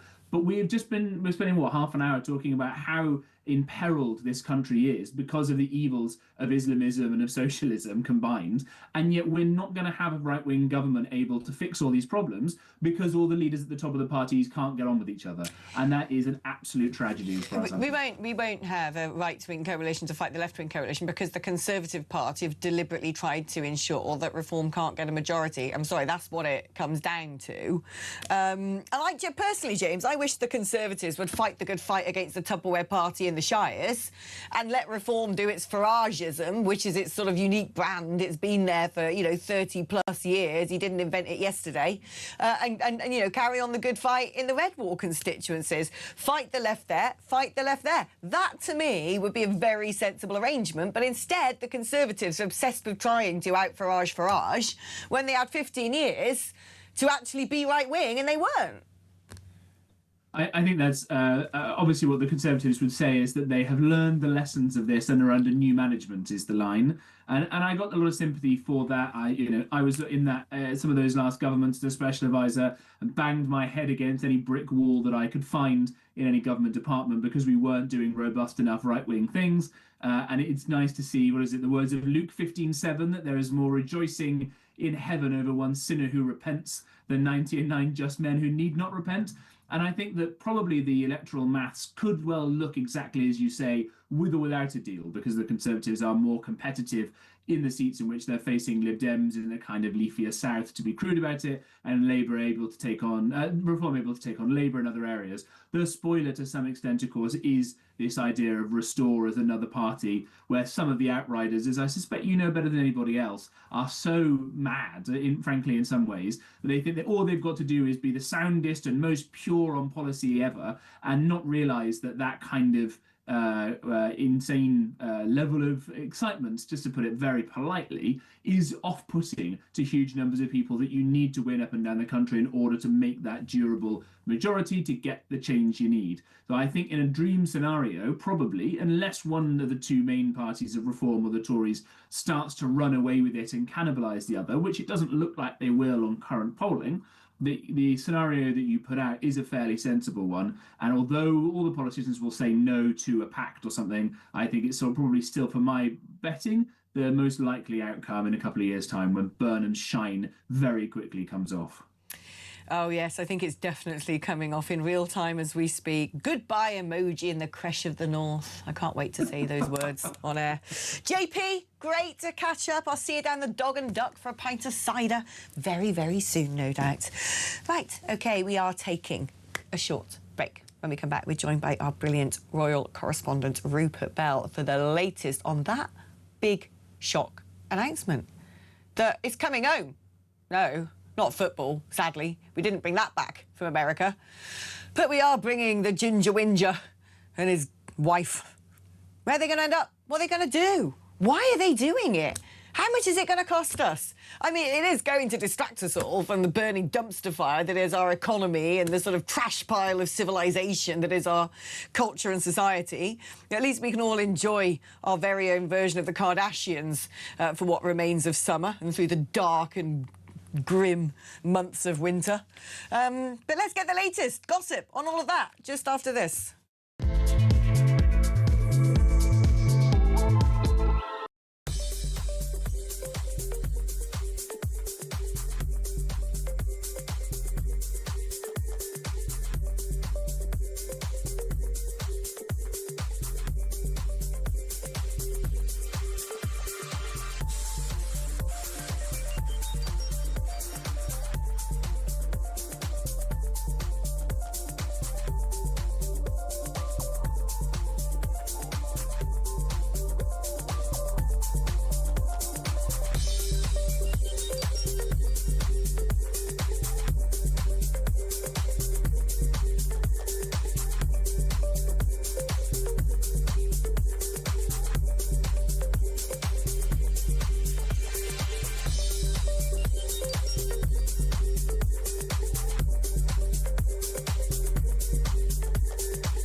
Across the UK, on DAB+, on YouTube, on your mobile, and on your side. This is Talk. Hello and welcome back, Harry and Meghan, because apparently after saying they hate this country, they're not safe here, or the newspapers have made her want to commit suicide, that, you know, they've left the country and never want to come back. They couldn't have been happier to see the backside of Britain. Well, they're coming back. They're going to live here now instead because they love it. They suddenly had a huge change of heart, you know, just as summer's finishing and it's about to get, you know, quite grim and rainy and the entirety of the Cotswolds is going to become one giant, slurry, muddy swamp. That's exactly the moment they think, let's get back to Blighty. But I want to know why. Why this decision? Because it seems to have been made in a bit of a rush. And what are they going to do? I mean, it's not like all of a sudden we've learnt that, you know, Harry's going to be setting up his own polo team. Or maybe he is, I don't know. Maybe that is something he might do. But who's going to pay for their security? I thought he couldn't even bring his family over here to meet their grandpa because they were going to be guns down in the street or something. Make it make sense. Let's speak to our brilliant royal correspondent, Rupert Bell.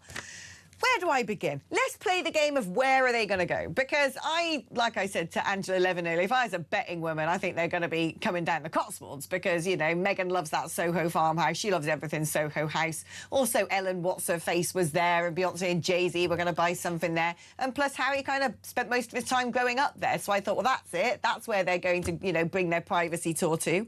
But Angela seems to think they're going to move to London. What's your bet? Well, it depends where the school is, and that will reveal all, and we're not sure. But presumably, they've been planning this for some time. You don't just suddenly announce that you're coming to this country and we've got school places. If you're normal, you actually have to work something out. Now, I could see them living in the Cotswolds. She, by all accounts, likes the area. Unfortunately, it's where I live, so I could probably do without her moving into the area. But Soho Farmhouse is probably a great call to the Chipping Norton set. So I'm not sure. It will be interesting where they do finally park their suitcases in this country. It's got so much hypocrisy written over it. I think that's what's frustrated most people. One minute you're saying that this country is the worst place on earth in terms of the way they've been treated and way everything has gone on, yet now they're scurrying back. Is there a sense that they've got the tail between their legs? I don't know, but I think what it is, it's going to add to the drama of the endless soap opera between Harry and William, and it's going to make it very hard for the royal family in many ways, because everything will be focused, whether we like it or not, on what Harry and Meghan do, and it will be a distraction for the royal family, who will find it hard to grab the headlines, because everything is going to be about Harry and Meghan and how they're trying to work their world. They say they don't want to be part of the royal family, but they're operating like a member of the royal family. We will still see him go to work for charities on sort of quasi-royal visits. And this is the problem for the royal family. So they have got a headache with this decision. So I'm sure the family who are all in Balmoral or in Scotland for their traditional sort of August holiday, I'm sure are discussing the implications of this move back for how the royal family can operate going forward. What are they going to do, though? That is my question. What are they actually going to do? Because it's sort of blasted out into the news cycle this morning that apparently, according to reports in Australia, she's already got a part in a big UK something TV series or film as an actress. I mean, what's she gonna act in? I don't know. Like, and then what's he gonna do? Polo season's over, my friend. What's Harry gonna get up to? I just don't. It's so weird. Well, yes, that's what people are trying to understand. What's she going to act in? And she wouldn't be going in just to make a supporting actress. And that was the thing. She didn't like being in the royal family, because she didn't like being married to the younger brother, and because she was just a supporting actress, because the main focus was on the late Queen, the King, and William and Catherine. So that was something she didn't like. So if she's going to go and take a part in something, I'm sure it won't be just a cameo. It will be something that should have something more credible. But I'm not busting a gut to see that happen at the moment.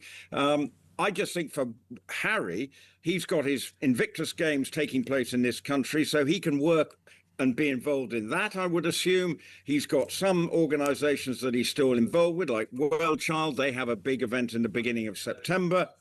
So there are things for him to do, and that was the problem in America. He was a rudderless 40-something, where America's dream was not becoming good for him and indeed for Meghan, and they need that sort of association with the name of the Duchess of Sussex and their link to the royal family to try and generate their sort of commercial business so that they can live the lifestyle they want. What I don't understand as well, and what most of us are not going to be able to understand, is one of the reasons why these kids didn't come and see their relatives in the UK for years and years was because apparently it was just far too dangerous. They couldn't have the security. Which poses the question of where the magical security is coming from now, and whether you and I are going to be footing the bill for the great return. Let's have a listen, before I come back to you, Rupert, to Andy Burnham on Harry and Meghan's security. Well, this is a private matter. It's a matter for Harry and for Meghan, and we wish them well in the move that they're making. Well, they say it's a private matter, so they're going to be paying for it privately, do you think, Rupert? Well, you'd hope so, because I don't think there's a stomach from the taxpayer money to be spent on Harry and Meghan, and they need to find ways of funding their security. At what level? Of course, he lost the court case recently, and so he's got which might actually cost him a small fortune to settle the legal fees as a result of his suit against Associated Newspapers, which was summarily thrown out. So he's got issues, and he needs to generate money. But I think for his security, why has the landscape changed so much that he suddenly feels safe to come here? That's going to be the big question. But he's been told that he shouldn't be doing any interviews. He needs to regain trust. So we probably will never know. And that will be, I think, the frustrating thing. Will he have full-blown security? Will the children, when they go to school, have security?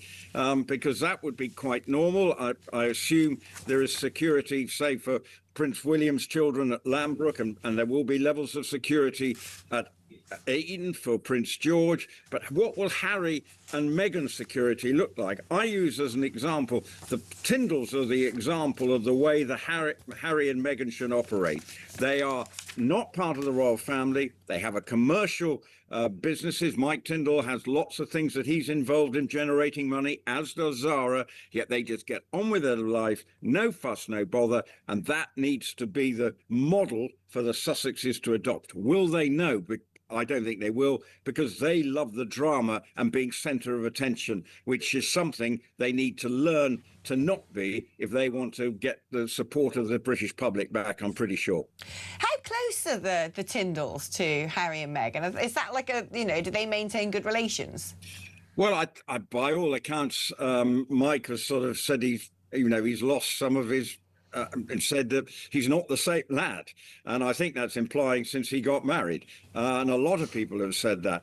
I'm sure there's been communication, but they need to look at what they do, even if they may not be close to them, as to how they are operating their lives, to very successfully in many ways. You know, Zara still continues to compete, doing a 3-day eventing. She won a big event last week, the British Open Championship. So she's able to carry on her life without any sort of undue attention. And that, I think, has to be the model for the Sussexes, and we're hopeful. But for William and Harry, will they get back together again? Never say never. But the problem is, at the moment, is just a broken relationship. And that will be the focus of attention all the time.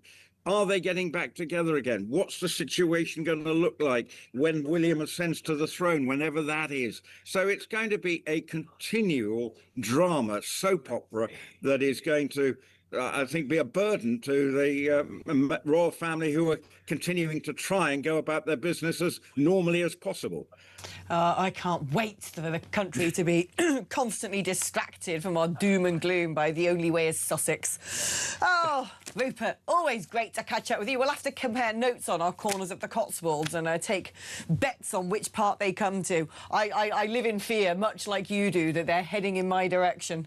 Rupert Bell, our brilliant royal correspondent there. Right, OK, if you want to get in touch with the show, you should know the number by now, 03444991000. It's your normal network rate. You can also use that number to send a WhatsApp. 87222 is the number if you want to send a text. Write the word talk before you send your text. We're going to be taking a short break now, but when we come back, we're going to be catching up with the brilliant, esteemed research director at the Centre for Migration Control, because it turns out that French police are, well, might be starting to do 1% of their job on those beaches. We're going to be having a look at all of the things going on in the world of migration with the wonderful Robert just after this.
You doom-mongers, you're just killjoys, aren't you? That's just silly, isn't it? I'm not a doom-monger. I'm a fact-monger. Yeah? Well, why can't people just enjoy the summer? And Have a glass 1,000 of people wine? are dead. And 20 people have lost their homes. No, well, that's bad. And I agree with that. now I'm going to stretch me on breaking But point, your fighting over 1,000 your wildfires. facts, you can't say 1,000 people have died because of climate change. That's right. Well, you that's laugh what the government says. in That's what a the government condescending says. way. You're making yourself look ridiculous. Don't blame me. This is not a discussion. This is just a rant.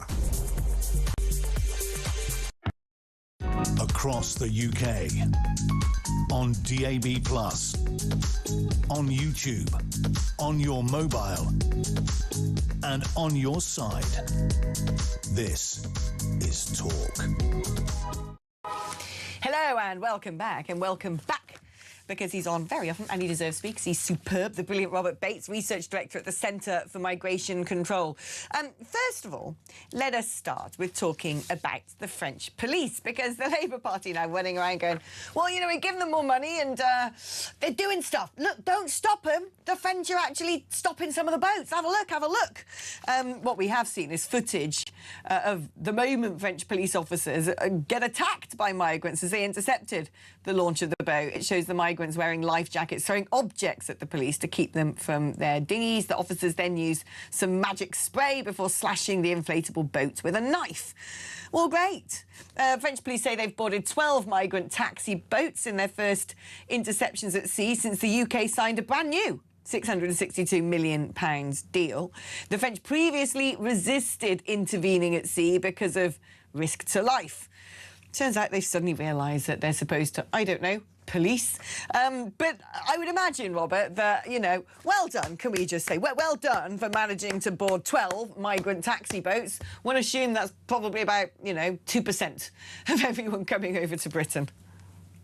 Yeah, well, quite. And actually, of course, the taxi boats are just part of the process. Actually, there's still the rules in place that if a vessel is on its way and actually heading towards the UK, then the French will do nothing and stand by. I think with this footage, we've seen a couple of instances such as this over the last few months. And of course, the Home Office is trying to make a lot of hay out of it and suggest that actually this shows the French are really doing what they're supposed to be doing, and the money that they've been receiving, that the British government has been throwing at them, hasn't been completely squandered. I think we need to be looking really still at the figures, which is that migrant crossings are still going up, they are still ticking up, and actually there are still thousands of individuals in northern France wanting to make the crossing. And this is because the Home Office has got itself stuck in a trap of just looking at the operational side of the crisis rather than addressing any of the pull factors. And in fact, actually, you could argue, especially with the homelessness plan that Andy Burnham has been talking about, they're going to increase the pull factors. They've been trying to do this very, very clever,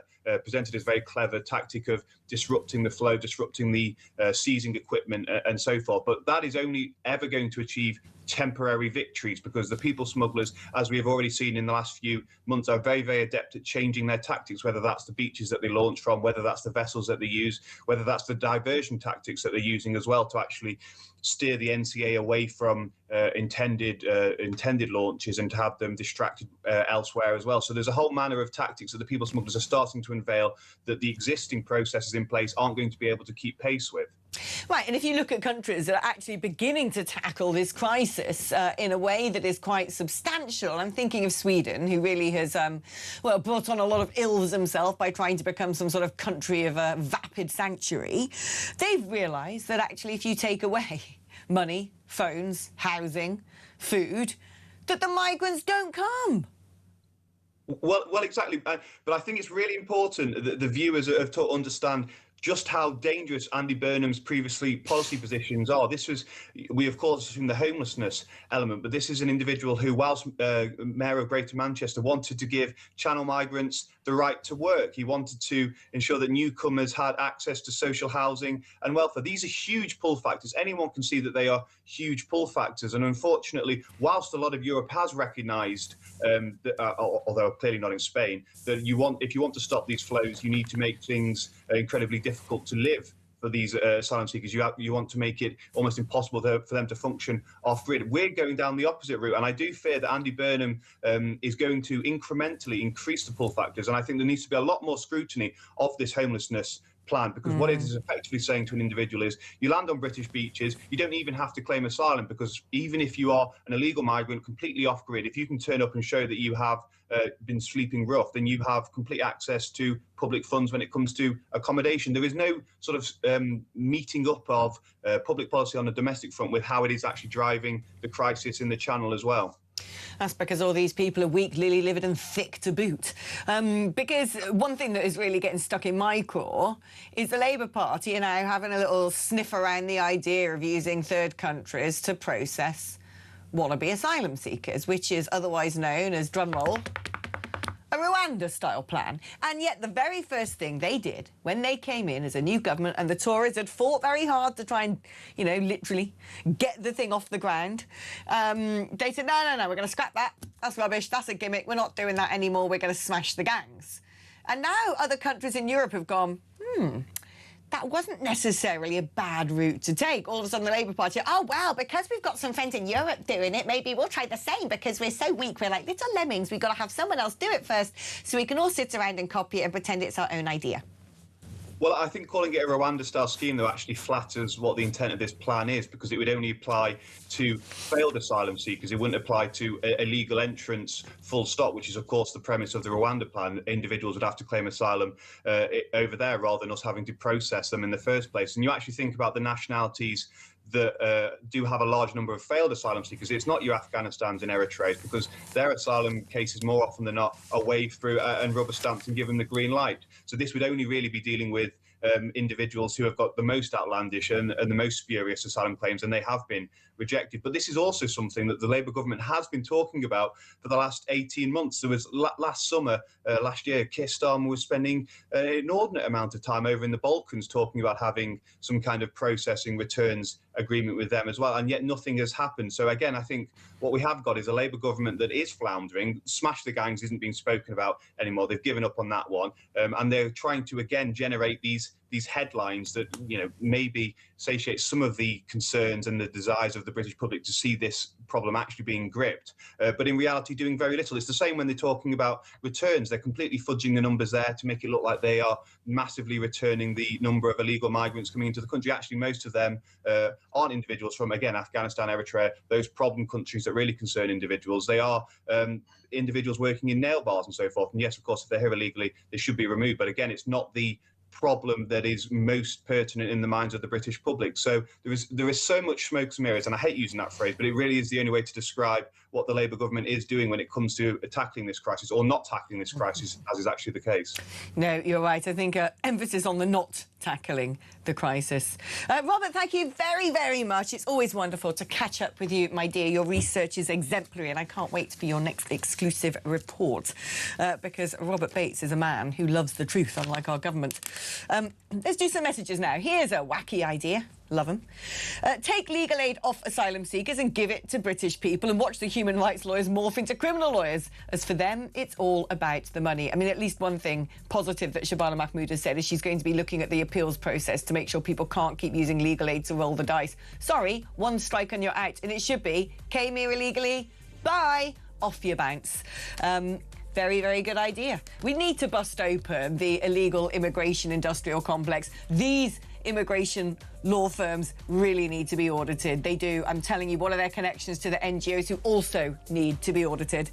Right, we're going to be taking a short break now, but don't go anywhere, because on the other side, the marvellous, magnificent Mr. Shipley, David Shipley, investigative journalist, is going to be here in the studio to discuss the stories of the day.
across the UK.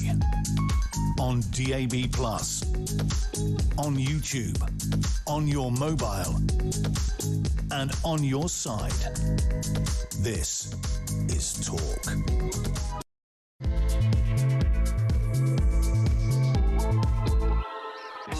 There it is, the soothing therapy music, the dulcet tones of the musical bed, which lulls us back into a sort of feigned sense of happiness and security and prepares us to talk about the doom and gloom of the news today. But do you know what? I often say that one of the best things to have in life is someone to share the pain with. Talking is good, which is why we have what we call communal catharsis. But every now and then, my producers are kind enough to deliver unto me an emotional support animal. No, not a fuzzy friend in some sort of high-vis tabard, but a human being in the form of a comfort creature. And today's creature is the one and only David Shipley. You're a creature because you've made it into the studio. And I have a sort of fuzzy beard, so maybe that works. You do. You are quite creaturely. Although I did use that word earlier to describe some of these feral monsters coming over the channel and being handed a leaflet that says, you are in the United Kingdom because you are seeking asylum. Already wrong. No, it should say you're in the United Kingdom because you're broken illegally and your intention is probably to go and attack girls and women. And please don't, because if you do, we're going to chop your hands off. That would be the poster and the leaflet that I'd like my taxpayers' money spent on. Alas, that's not what we've got. Instead, we've got some little thing with, oh, look, there's little pictures of a woman in a hijab, like watering a little flower pot there. Ain't that cute? Oh, there's another person there. It's like a nice man and a woman having a cup of coffee, leaning out their window, talking to their neighbours. What beautiful little graphics in order to illustrate something that says, by the way, women are able to work, study, travel freely, choose who they marry and make decisions about their lives. They don't need permission from a husband and father. Then it says, please don't, if you can avoid it, commit controlling behaviour, threats, emotional abuse, nicking someone's passport or physically abusing them. Then it says, by the way, on top of that, it's not OK to sleep with someone who is, have sex with someone who's asleep or drunk or unable to respond, and both people must have to agree to sex. It's also not OK to try and have sex with kids. While you're at it, try not to follow someone around or whistle or make hissing noises at them or verbally abuse them. Don't do that. That's not looked upon well. And it's a serious crime to take sexual images of someone without their consent. And in bold, it says, if you do, you could be arrested. You could lose your accommodation support, and it could affect your asylum claim. How about if it transpires that these men seem to be roaming around the world like feral beasts, attacking any old Western woman because they think it's their divine right to do so, that we either, number one, don't let them in, and if they have made it across these shores and for whatever reason we can't deport them, we put them in a compound where they cannot be released. That'd be great, wouldn't it? But no, let's just make a little leaflet instead. I mean, I think I broadly agree with everything you just said. I mean, I think, as is often the case in the UK today, it's simultaneously bleak and sort of darkly funny. You know, we've got a situation where the state is importing tens of thousands of men every year who it knows pose a really high risk of raping, sexually assaulting women and children. It knows that, which is why it's produced that leaflet. And yet it's continuing to follow that policy as if somehow a leaflet saying, please don't rape, is going to fix things. Well, of course it's not. And it's astonishing. I spoke last night to some civil servants within the Home Office, actually, who were speaking anonymously. And they all were horrified by this. They said they felt disgusted. You know, I understand this has been signed off at a ministerial level. So senior civil servants have taken this to a minister, and a minister has nodded this through as if it's the most sensible thing in the world that, you know, we'll just have these materials saying, please don't rape our girls and women, and that will fix things. It's absolutely astonishing. And actually, by the way, yesterday, the government also announced increased funding for Rape Crisis, which, I mean, it's a great organisation. I'm glad it's getting well funded, but unfortunately, because of their policy, it's going to be needed more than ever.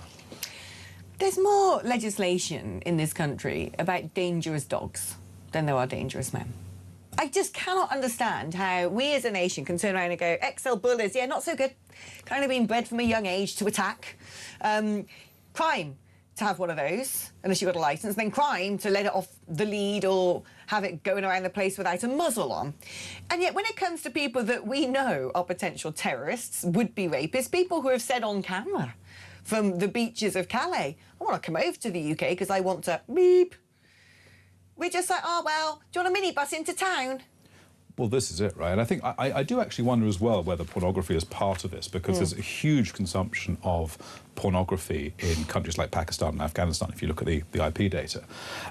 And I wouldn't be surprised if that is in some ways serving as a sort of advertisement for these men to think they Well, there are little advertisements from the people traffickers advertising the women and girls as a lure to get people into there's boats. stuff on TikTok and Instagram I've seen. And I think, you know, in many ways, a lot of these men are coming over for an opportunity to rape. I think they really are. And the thing is, the consequences of that crime here are so low compared to the consequences, back in Afghanistan, for example. Oh, right. You rape someone in Afghanistan, your face is torn off and you're stoned to death. Well, sadly, the woman who's been raped will also probably suffer a similar fate. But that's the thing. You know, if in Sudan or Somalia you've gone and attacked your neighbour's daughter, you dead.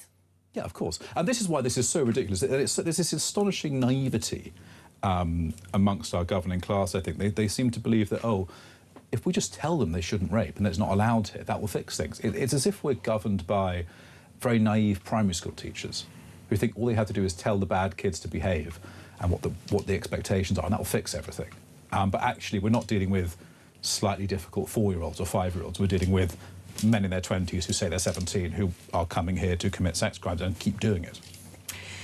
Do you know much about it? 'Cause I'm afraid I did sort of throw this at you about, maybe you've seen it already, just before you came on air, because it popped up on my newsfeed and I thought, well, this is an interesting story. It's coming from the brilliant Nick Timothy, the Shadow Justice Secretary, probably one of the best MPs the Conservative Party has, which he's done freedom of information requests into all the evidence that was submitted behind the government's working group on Islamophobia. And it turns out that Angela Rayner's department has destroyed all of the evidence, which was originally submitted as part of its work to devise a new Islamophobia definition. That I find quite harrowing. Yeah, it's very sinister. I mean, I think the suspicion is clearly that very extremist groups were making submissions and those submissions were accepted. Of course they were. And, we end up with this anti-Muslim hate definition, as it's called, which is already being used to bias systems and parts of the state in favour of Muslims and against people who want to criticise Islam. And that will continue. It's very, very sinister that we've created a set of rules which will essentially protect the believers of one religion. Because fundamentally, I think one of the most important things about living in a free society is we should be able to criticise, disrespect, even hate a religion. We should be allowed to hate any belief system. Belief systems aren't people. Belief systems don't have feelings. The only way a free liberal society works is if we are allowed to say, I hate that idea. I hate communism, or I hate Islam, or I hate veganism. We should be able to criticise things in ideologies in the strongest terms possible, and that should never be prevented by the state. And the fact they're now trying to cover up how they've achieved this, I think, is particularly dodgy. No, I think it's very dodgy, and it really does suggest to me that as and when that definition is properly put into statute, which shouldn't happen anyway, let's be fair, it is going to have been written by people who are working on behalf of terrorist entities like the Muslim Brotherhood, basically, because they love a grievance narrative. It's the tactic as old as time. Well, yeah, the Muslim Council of Britain have a sort of partner organisation which has published investigations into Islamophobia in the media, and they did one about the Spectator recently, where they named me and lots of other people who've written The Spectator as being terrible Islamophobes for saying things like an Islamic blasphemy code would be incompatible with British traditions of freedom and liberty, which of course it is. Apparently that's Islamophobic according to them. So these groups are not, I think, sincere and are very much opposed to everything that makes a free liberal society function and good, and we have to resist them.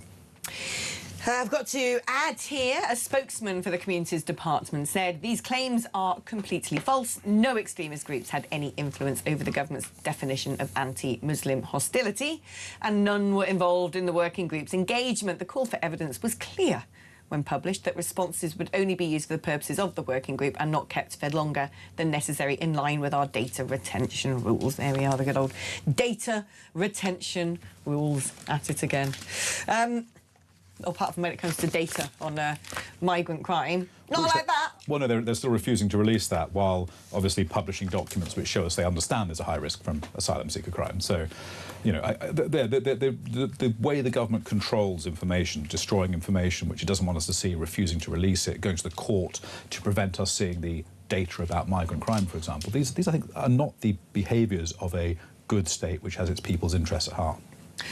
Nope, absolutely not. And also what doesn't seem to be evidence of a good state that has its people's interests at heart is the idea that when you've got a massive problem, you should stick it in every corner of the country. Because, first of all, the idea that there has to be a fairer spread of asylum accommodation. Well, I don't know. Let's make sure that it's not just women in Kent and Brent who are getting raped. Let's make sure they're getting raped all the way over in, you know, Chipping Norton as well. The asylum seeker rapes must be evenly distributed across the country. Yeah. It's not fair that it's only, you know, happening in one part of the country. We've all got to have a bit of that. But what is so crazy about this is an interview that Shabana Mahmood has done with The Times. She says that the government wants to have a mixed model of asylum accommodation, which includes large military sites, medium-sized buildings such as old student apartments, and dispersal housing such as bedsits and homes of multiple occupancy.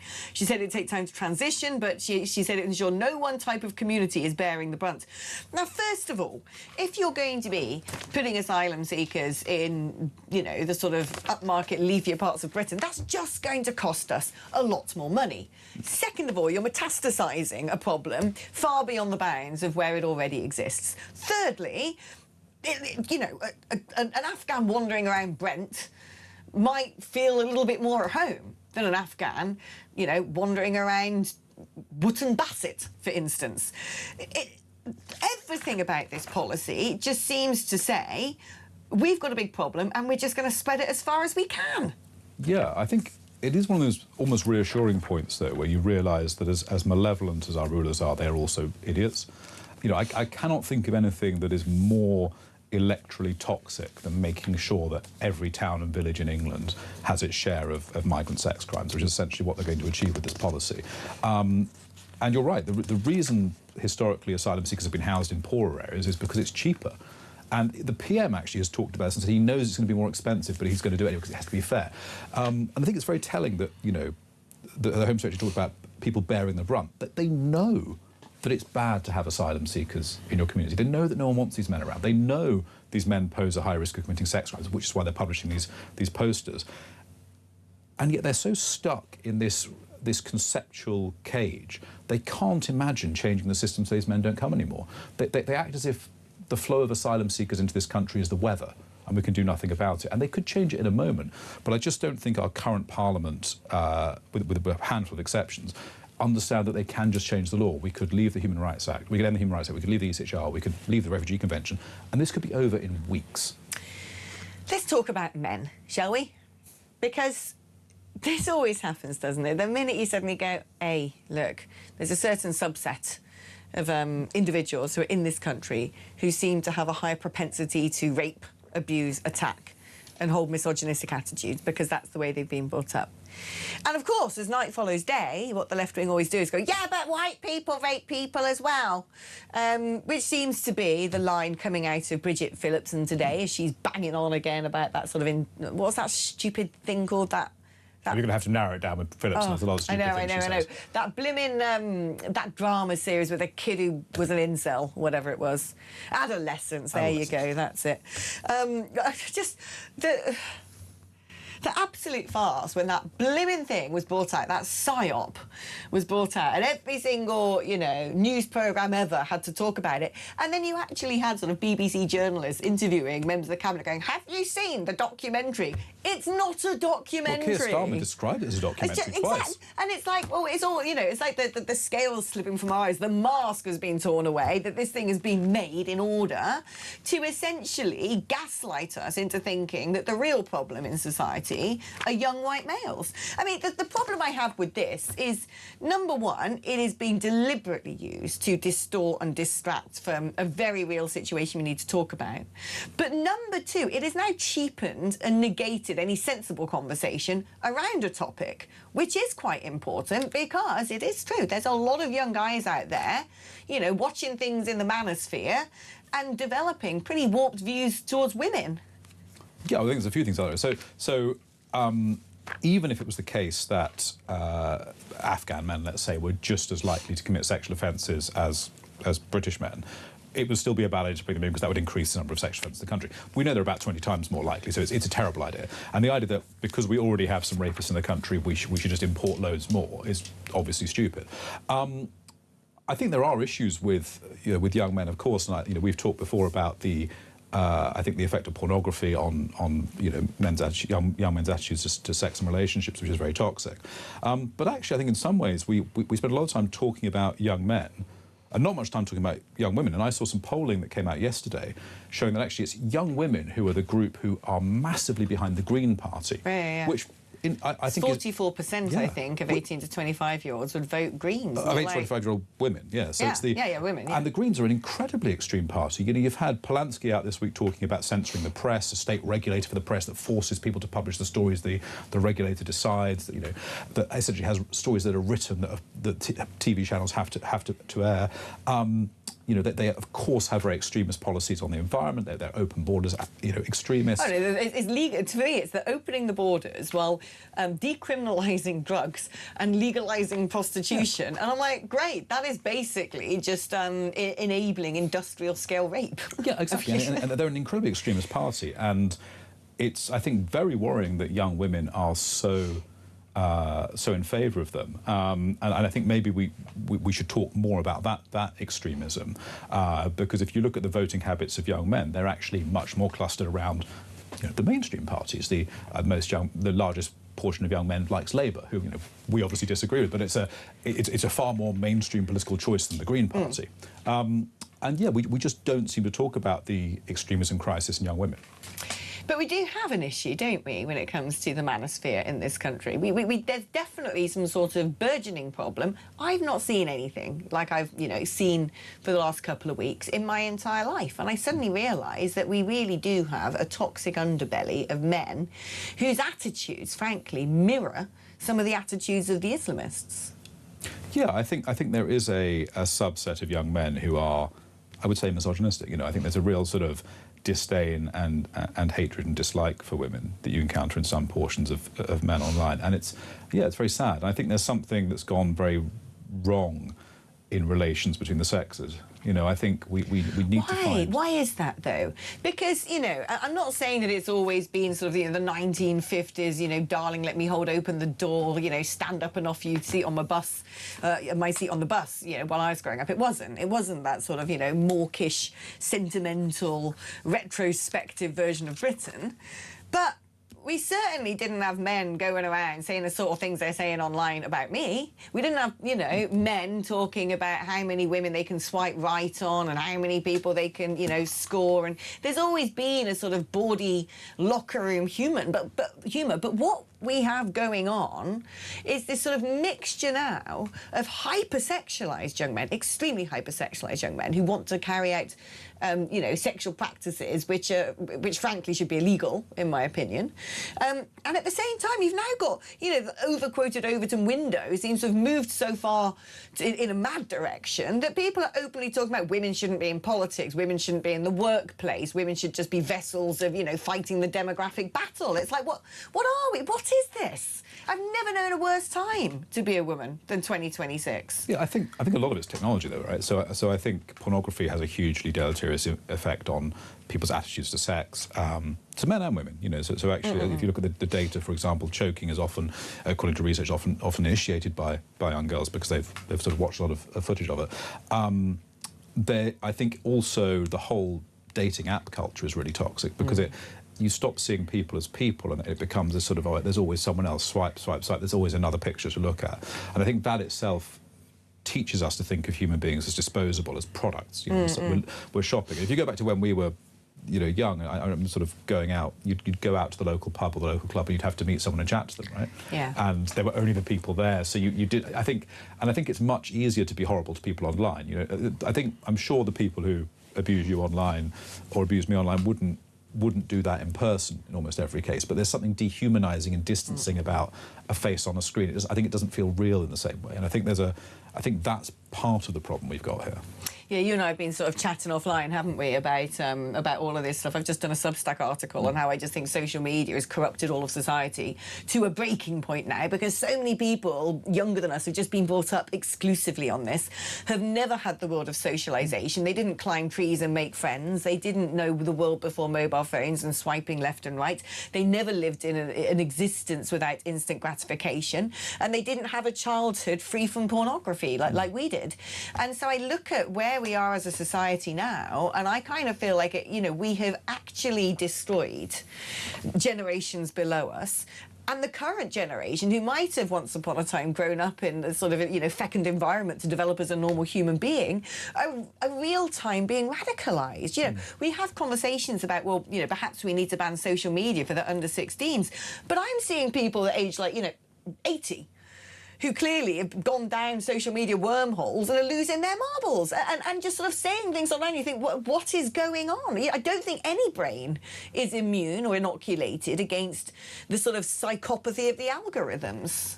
Yeah, and I think we're not built to be sort of assaulted with constant information and stimulation, are we? I think that's part of the problem. It's also, it can have physical health effects as well. I'm just in the middle of writing a piece on this topic as well.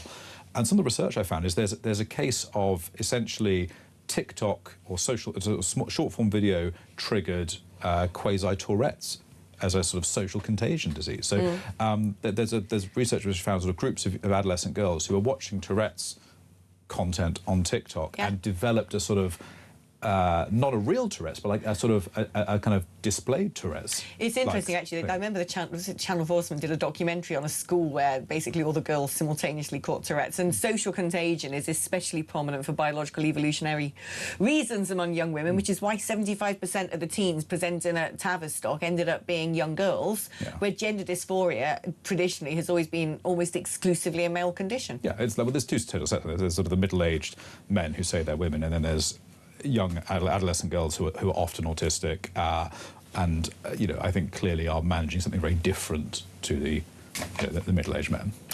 Before I let you go, let's do a couple of messages here. Because someone's message saying, do you really think that asylum seekers will be roaming and living in the Cotswolds? I have my doubts. Oh, no, I don't, because I know where various big housing developments are taking place, and 20 to 40% of all new housing developments have to be social housing, and we know what that means. They will be. That's the problem. And this is a really good point. People say, asylum seekers aren't entitled to benefits, aren't entitled to housing. That is true in a technical sense up until the point they're granted asylum and they become refugees. And then they are entitled to benefits and housing. And they go on the housing list, and they'll go on a housing list in the area they've been housed in, because that's where they can say they've got a local connection. And the local authorities are required to house on the basis of need. So if you're an asylum seeker on the street, destitute, you have a high need. And also remember, we've got Burnham saying he's going to eliminate homelessness. A very large portion of the people who are street homeless are foreign nationals. And, that will be substantially people who've been granted refugee status. So this all flows through. And of course, these people will end up being housed in all those new housing estates. That's exactly the case. And guess where most military bases are? Because they ain't in the middle of big cities, well, a lot are of them they? in the Cotswolds, obviously. So yeah, no, indeed. David, thank you so much. It's great to have you back in the studio again. Always Is this going to be our Friday thing now? I'd love that. Hey, there you go. Right. Do you want to have your say on all the topics we've been talking about today? If you do, there's still just over half an hour to get your thoughts in. For me, anyway, because after that, David Bull will be picking up the reins. 0344 499 1000 is the number to call. It's your normal network rate. Free speech is free here at Talk. 87222 if you'd like to send a text message. Write the word Talk before you write out your message. If you want to send a WhatsApp or leave me a voice note, the number is also 0344 499 1000. We're taking a short break now, but it'd be really good to do some calls after the break. I've got lots of messages to read through as well. So don't go anywhere, because here in Talk Towers, the home of democracy and free speech, it's your turn to get on the soapbox and opine. That's coming up after this.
Harry and Meghan had no problem sitting across from Oprah Winfrey and unleashing on this family. When the Queen was in the final days, weeks, and months of her life, guess who was filming their Netflix docuseries where they accused an entire country of racism?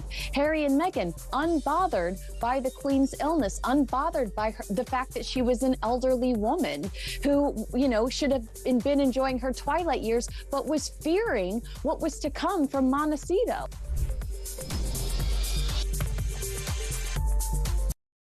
Across the UK, on DAB+, on YouTube, on your mobile, and on your side. This is Talk.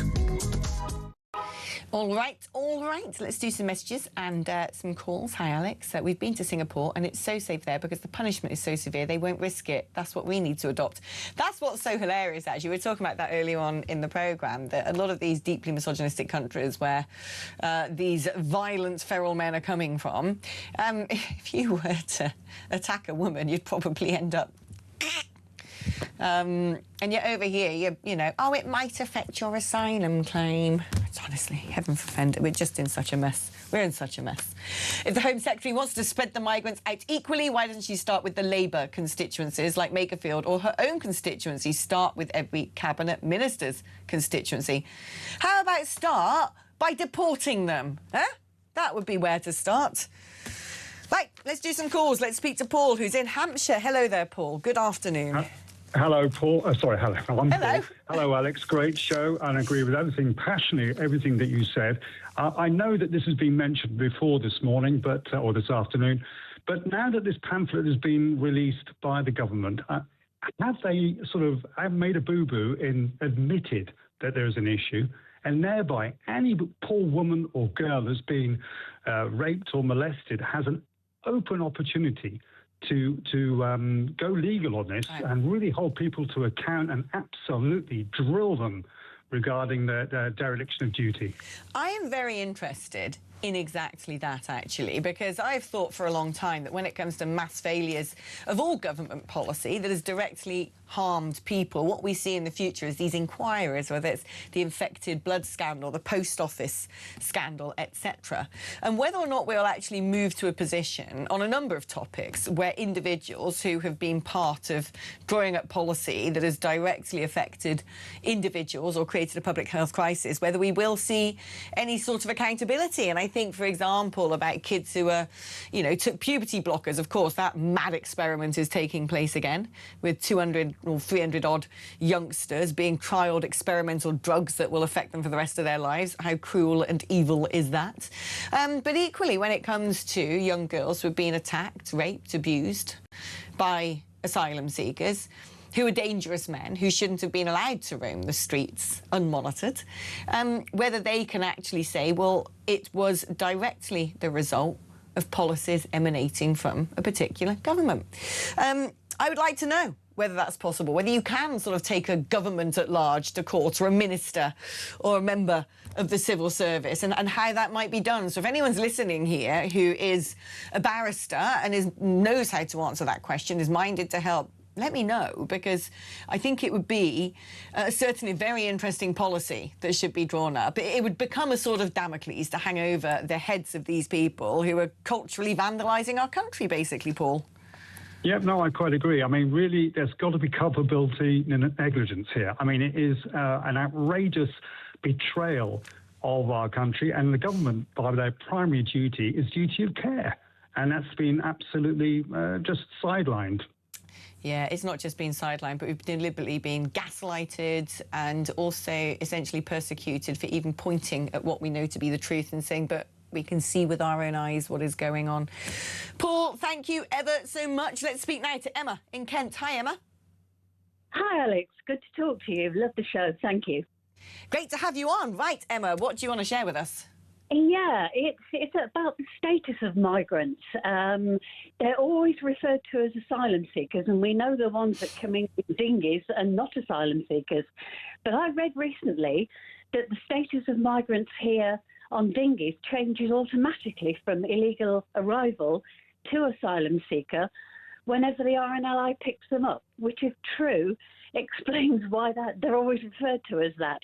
And that's misleading. Right. I mean, I think I need to sort of cast my mind back to... I remember at one point the Conservative government, under which Prime Minister I cannot remember, I think did try to put in place legislation that would automatically make anybody who's come over on a small boat classified as an illegal immigrant, as an illegal entrant. And I remember them trying to put that legislation in place. And I'm pretty certain it was an 11th hour call from, oh, yeah, that's right, the good old ECHR, that meant that that couldn't be done. And I saw a Q&A with Shabana Mahmood the other day online, and she was trying to explain why it's so difficult and this, that and the other. She said, oh, well, you know, it's not about the ECHR, and if we were to leave the ECHR, well, a lot of other countries that are our friends might not like us anymore. Basically, wasn't quite those words. But you just think, really? I mean, I don't understand why we have such herd instinct among politicians. The point of politics is to have a vision, to have conviction, to identify a nation's problems and come up with an innovative new programme to beat those problems. Yet what we seem to have now are a load of witless marionettes who just wait to be told what to do by the EU, by a focus group, by polling, by some sort of, you know, woke NGO, or by a lawyer in Strasbourg, or a supranational government, or the UN. They really don't like doing the job of politicking, it seems. Yeah, it seems to me that we know where the dinghies are and we know where they're going to arrive. So in order to make or to keep them as illegal arrivals, why not just let them land on the shore? We know where they're coming to, and then arrest and deport them. Surely we do. Well, it's worse than that. We pick them up, don't we? Most of them get here. The vast majority get here because we have got them off those boats and brought them directly ourselves into Britain, which is just absolute. That's probably why they can't be known as illegal arrivals, because they've been brought here by us, by our border forces. Yeah. Yeah. Bonkers. It is bonkers. And do you know what, Emma? There's going to have to take someone with a radical level of very uncommon common sense to undo all of this, and I can't see much of it in the crush of the North. Emma from Kent, thank you ever so much for your call. Right, we're going to be taking a short break now, but when we come back, Ceuta, those awful, awful scenes with the coordinated invasion in that Spanish enclave, well, we've sort of, you know, looked the other way now, haven't we? You've been told nothing to see here. They've all gone home. Don't you worry. It's nothing. Really? Not a problem. Well, it is. It is, because as predicted, they've seen it work once, and they're now going to be launching attacks on various entities on the Spanish coast. And there's been absolutely astonishing pictures, videos of smugglers dropping off dozens of migrants on a Spanish beach. They now use things like jet skis to take them over from Algeria to Spain.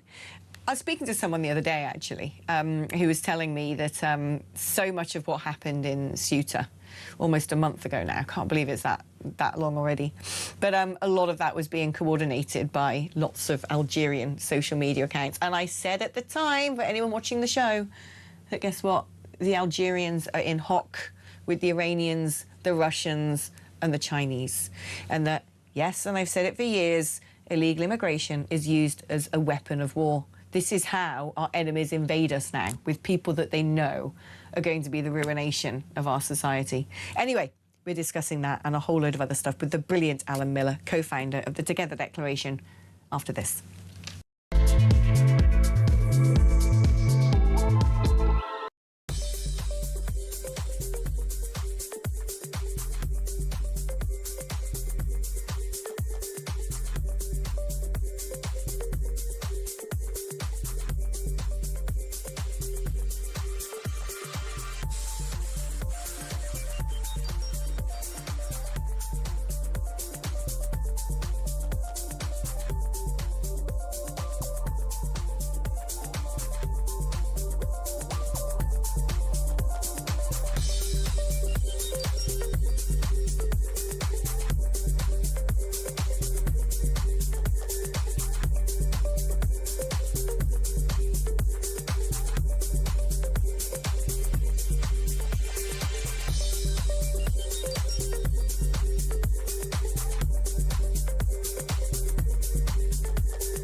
across the UK.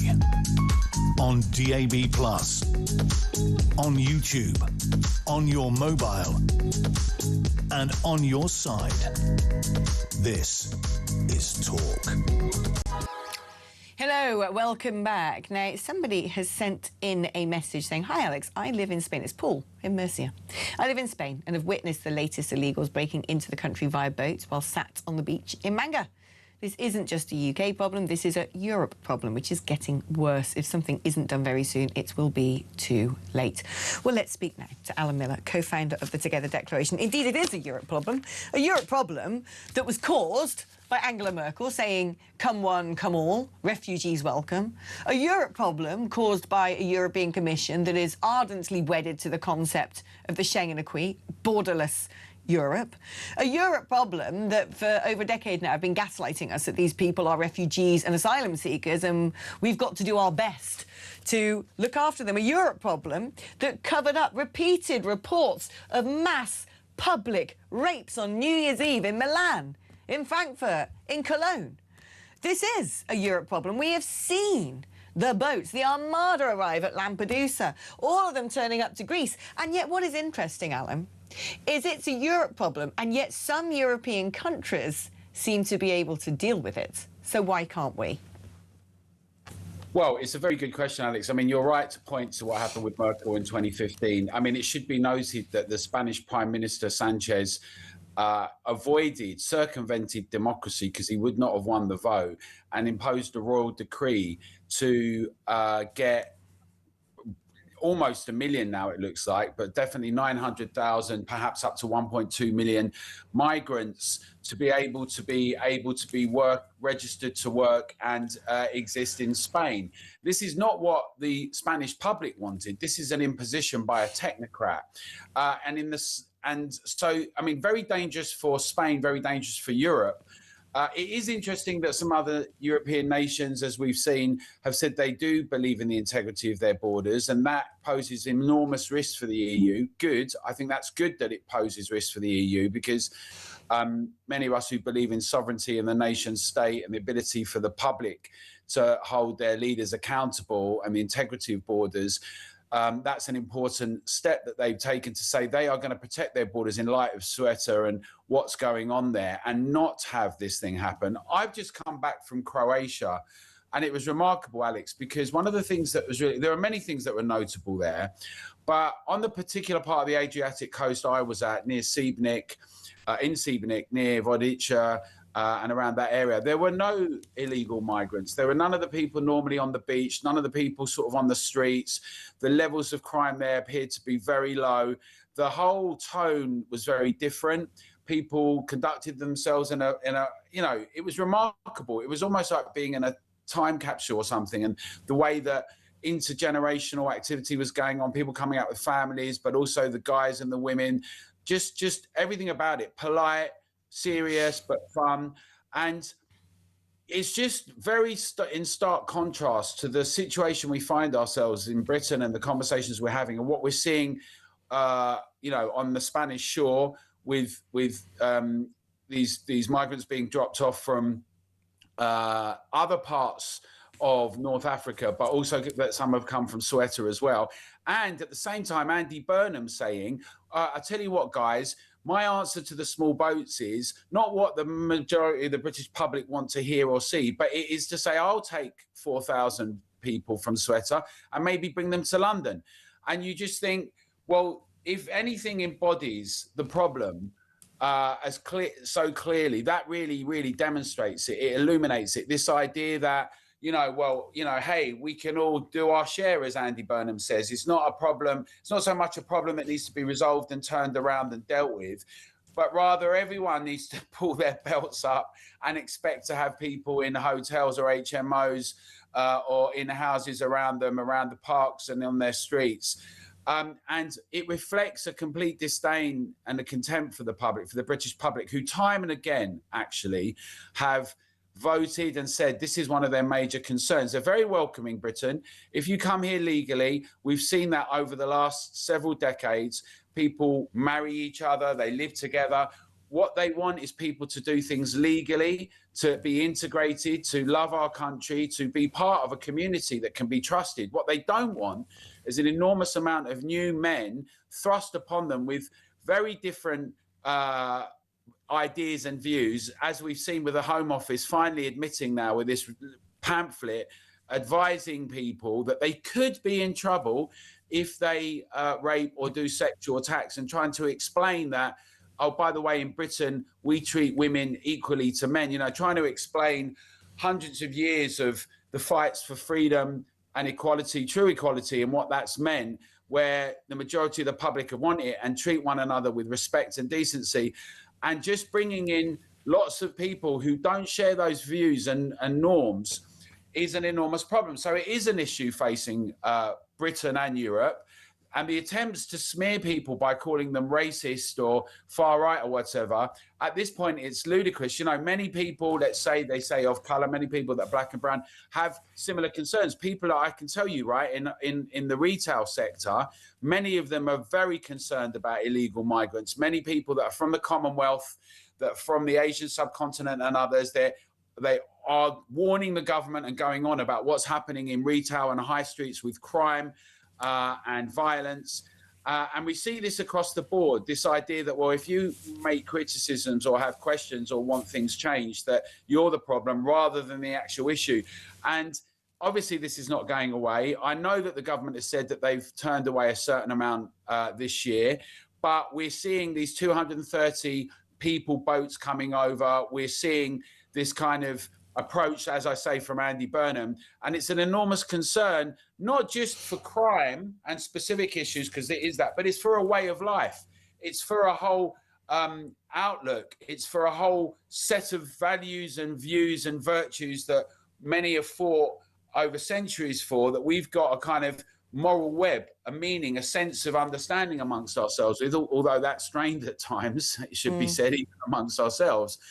And this just is an enormous problem that must get dealt with. But this is the thing, we can deal with this. I'm just thinking in the context of Europe. I mean, we can look at America as a separate case study where Donald Trump went, build the wall. We're going to punish countries that are flooding us with illegal immigrants. And guess what? New arrivals went down to practically zero. It can be done. But of course, America's a different place. It's got an executive president and it isn't part of the ECHR and the EU and all the rest of it. But countries that are, who are managing to tackle this problem, Sweden has stripped giving so-called asylum seekers benefits. They've taken away all the provisions, all the handouts that these people were before getting. And guess what? No one's coming anymore. Poland uses live bullets at the frontiers, where they've erected huge chicken wire fences with the border of Belarus because Russia was coaching in thousands of migrants to rattle those fences and try and get in. And so they're like, OK, you try and do that and you could get shot. So much so that Russia and Belarus are now having to resort to trying to tunnel underground those fences to flood Poland with invaders. Hungary turned around and said to the EU, we're not going to be part of your asylum seeker share thing. We're not going to take our so-called fair share. And the EU went, right, we're going to fine you every single day. And Hungary went, all right, then, we'd rather pay the fine. Greece actually started to turn boats around. Meanwhile, countries such as Italy and France seem to selectively apply or disapply elements of the ECHR in order to try and tackle some of the issues that we're seeing. Britain stands alone in saying, oh, we're just going to follow the lot of it. We're just going to carry on letting this happen and we're going to try and convince you that there's nothing we can do about it. Yeah, well, you've pointed out a lot of very concrete examples. I think the thing is that obviously some people like Reform and others are saying that we need to dispense with the ECHR. You've got activist lawyers who are making a whole career out of pursuing the appeal process and taking it through 2 levels of challenges that constantly keep up the courts with the question of migrants. You've also got civil servants who've been at loggerheads with elected representatives. We saw that in the previous government, and we see now that they're actually not elected by the public, but they're ideological. And so I think what needs to happen is across the board, we need to have a number of things happen. On the one hand, we do need to engage the Navy and the military. I happen to think that actually an active citizenry is quite a good thing as well. Eyes and ears and people and farmers and people from fishing communities and others all around our islands all participating. But we've also got to deal with the situation in our civil service. I happen to think that most of the people that are running at the moment should go. We need it massively slimmed down.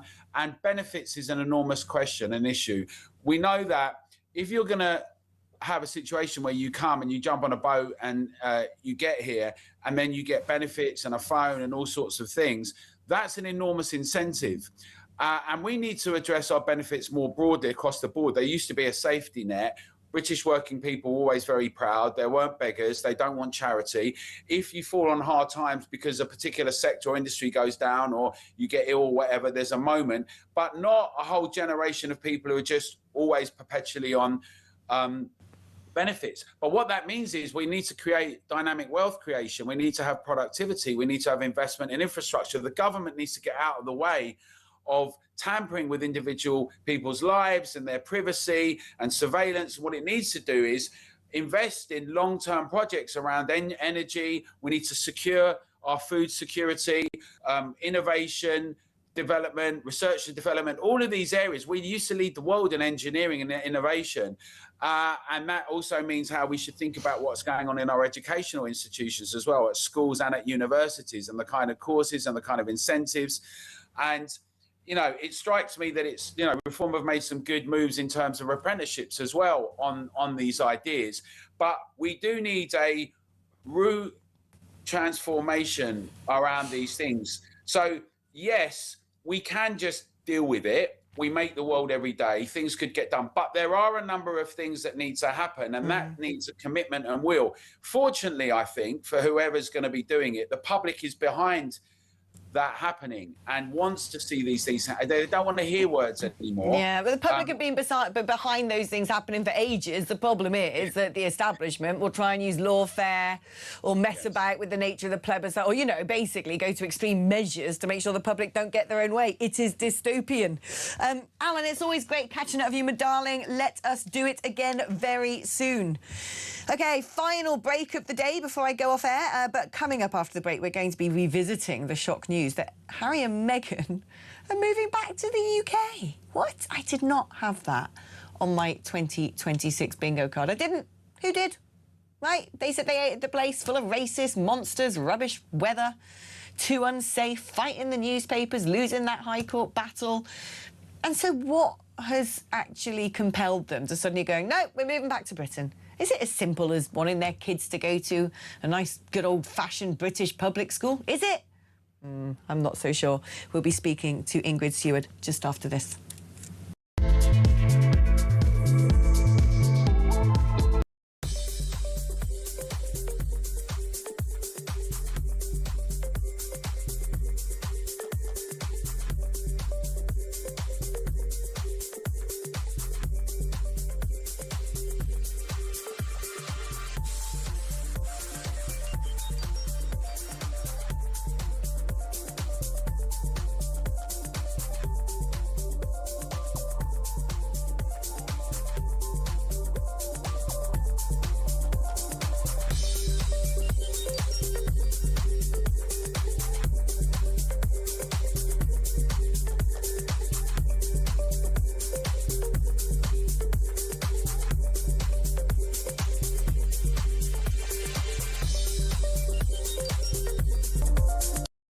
We have to. You doom mongers, you're just killjoys, aren't you? That's just silly, isn't it? I'm not a doom monger.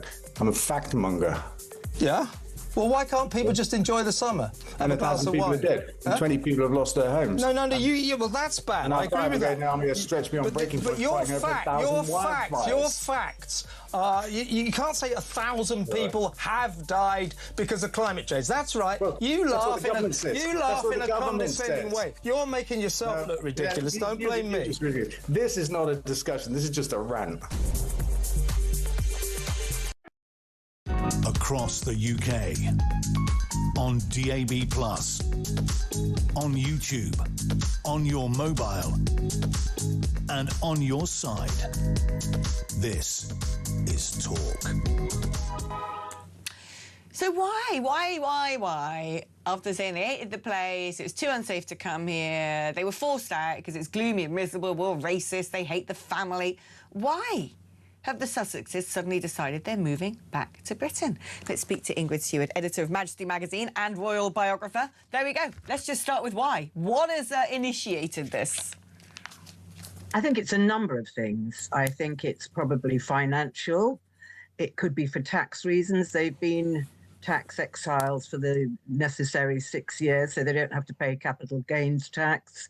It could be that they want to educate their children here. Obviously, that's part of the mix. And also, I think Harry's making, or maybe has already made a film about his mother, Diana, for the anniversary next year. He's probably still in the process of making that.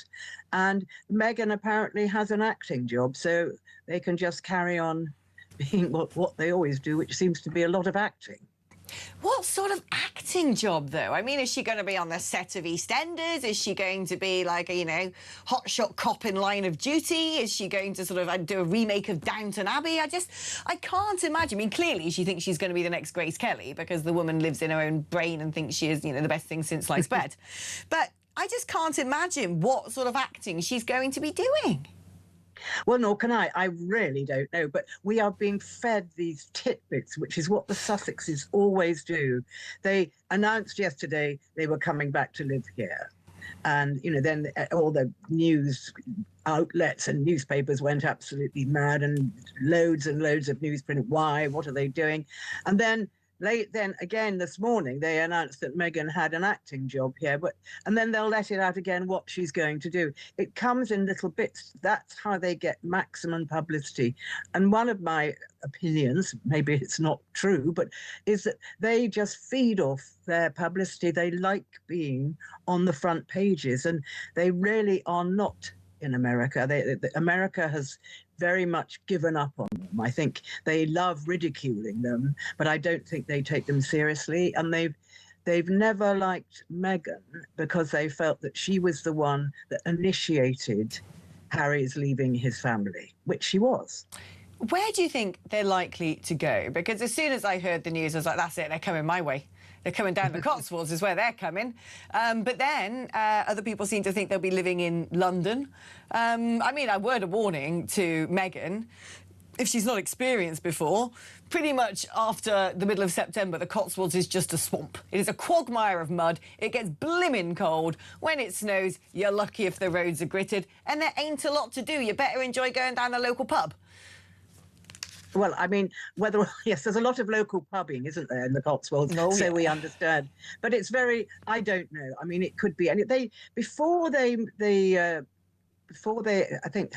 had Archie, they rented a house in Oxfordshire on someone's estate. So I presume wherever they stay, it will be somewhere on an estate, I would imagine. And of course, there was a possibility they could stay on Harry's uncle's estate, Earl Spencer's estate. But he didn't want Diana there, so I don't suppose he's going to want Harry and Meghan there either, however close I might be, because he doesn't like all the disruption and the paparazzi driving around the little roads on the estate, so you can understand that. What are they going to do? I mean, clearly it's being briefed out to us that Meghan's going to go back into acting. We'll have to wait and see. And quite frankly, whichever channel or production company has snapped her up has made a very sound call, because we're all going to be ogling it. We're going to be rubbernecking, aren't we, at whatever she does. So, you know, commercially, whatever one thinks of her as an actress, sound move by whoever's done that. But what's Harry going to do? I mean, is he going to take up polo again? Is he going to... Well, I mean, I don't know. Well, Harry's got quite a lot of charity work coming up. He's obviously very, very concentrated on the Invictus Games, and I'm sure he can find a lot of work to do around that. He has several other charities that he's involved with, and I don't know, maybe he's been asked to do other work. But Harry really didn't do much in LA, so I think he's probably quite used to not doing a lot. He did a lot of surfing. Maybe he'll do a lot of riding. Yeah, he's a very good rider, and he was a good polo player. So quite likely he'll concentrate on that. But of course, it's not the polo season. I really don't know, but I don't think Harry is overworked. No, I don't think he is either. But Do you think that, I mean, how's the royal family going to cope with this? Because it's going to be an enormous distraction, isn't it? I mean, in a way, for us, it's quite nice. We don't have to look at the dumpster fire that is our country for a moment. We can have our own sort of version of the Kardashians going on in the background. But that is a nightmare. That is a massive migraine for the royal family. I think it is a migraine for the royal family, and of course they can't be seen to be being unfriendly, or they won't want to be seen to be unfriendly. But I mean, it's a nightmare, and I think however much the king wanted to see his grandchildren grow up and see his wayward or prodigal son, as they call him now, I think the logistics of it are actually very complicated. I mean, do they go to Sandringham at Christmas? Well, they could. They don't have to stay there.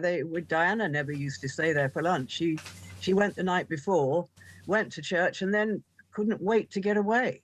So there's there's lots of things they can do. And Harry is also a military man, and he's quite good at sort of hiding things. And I think he rather enjoys hiding things, as we've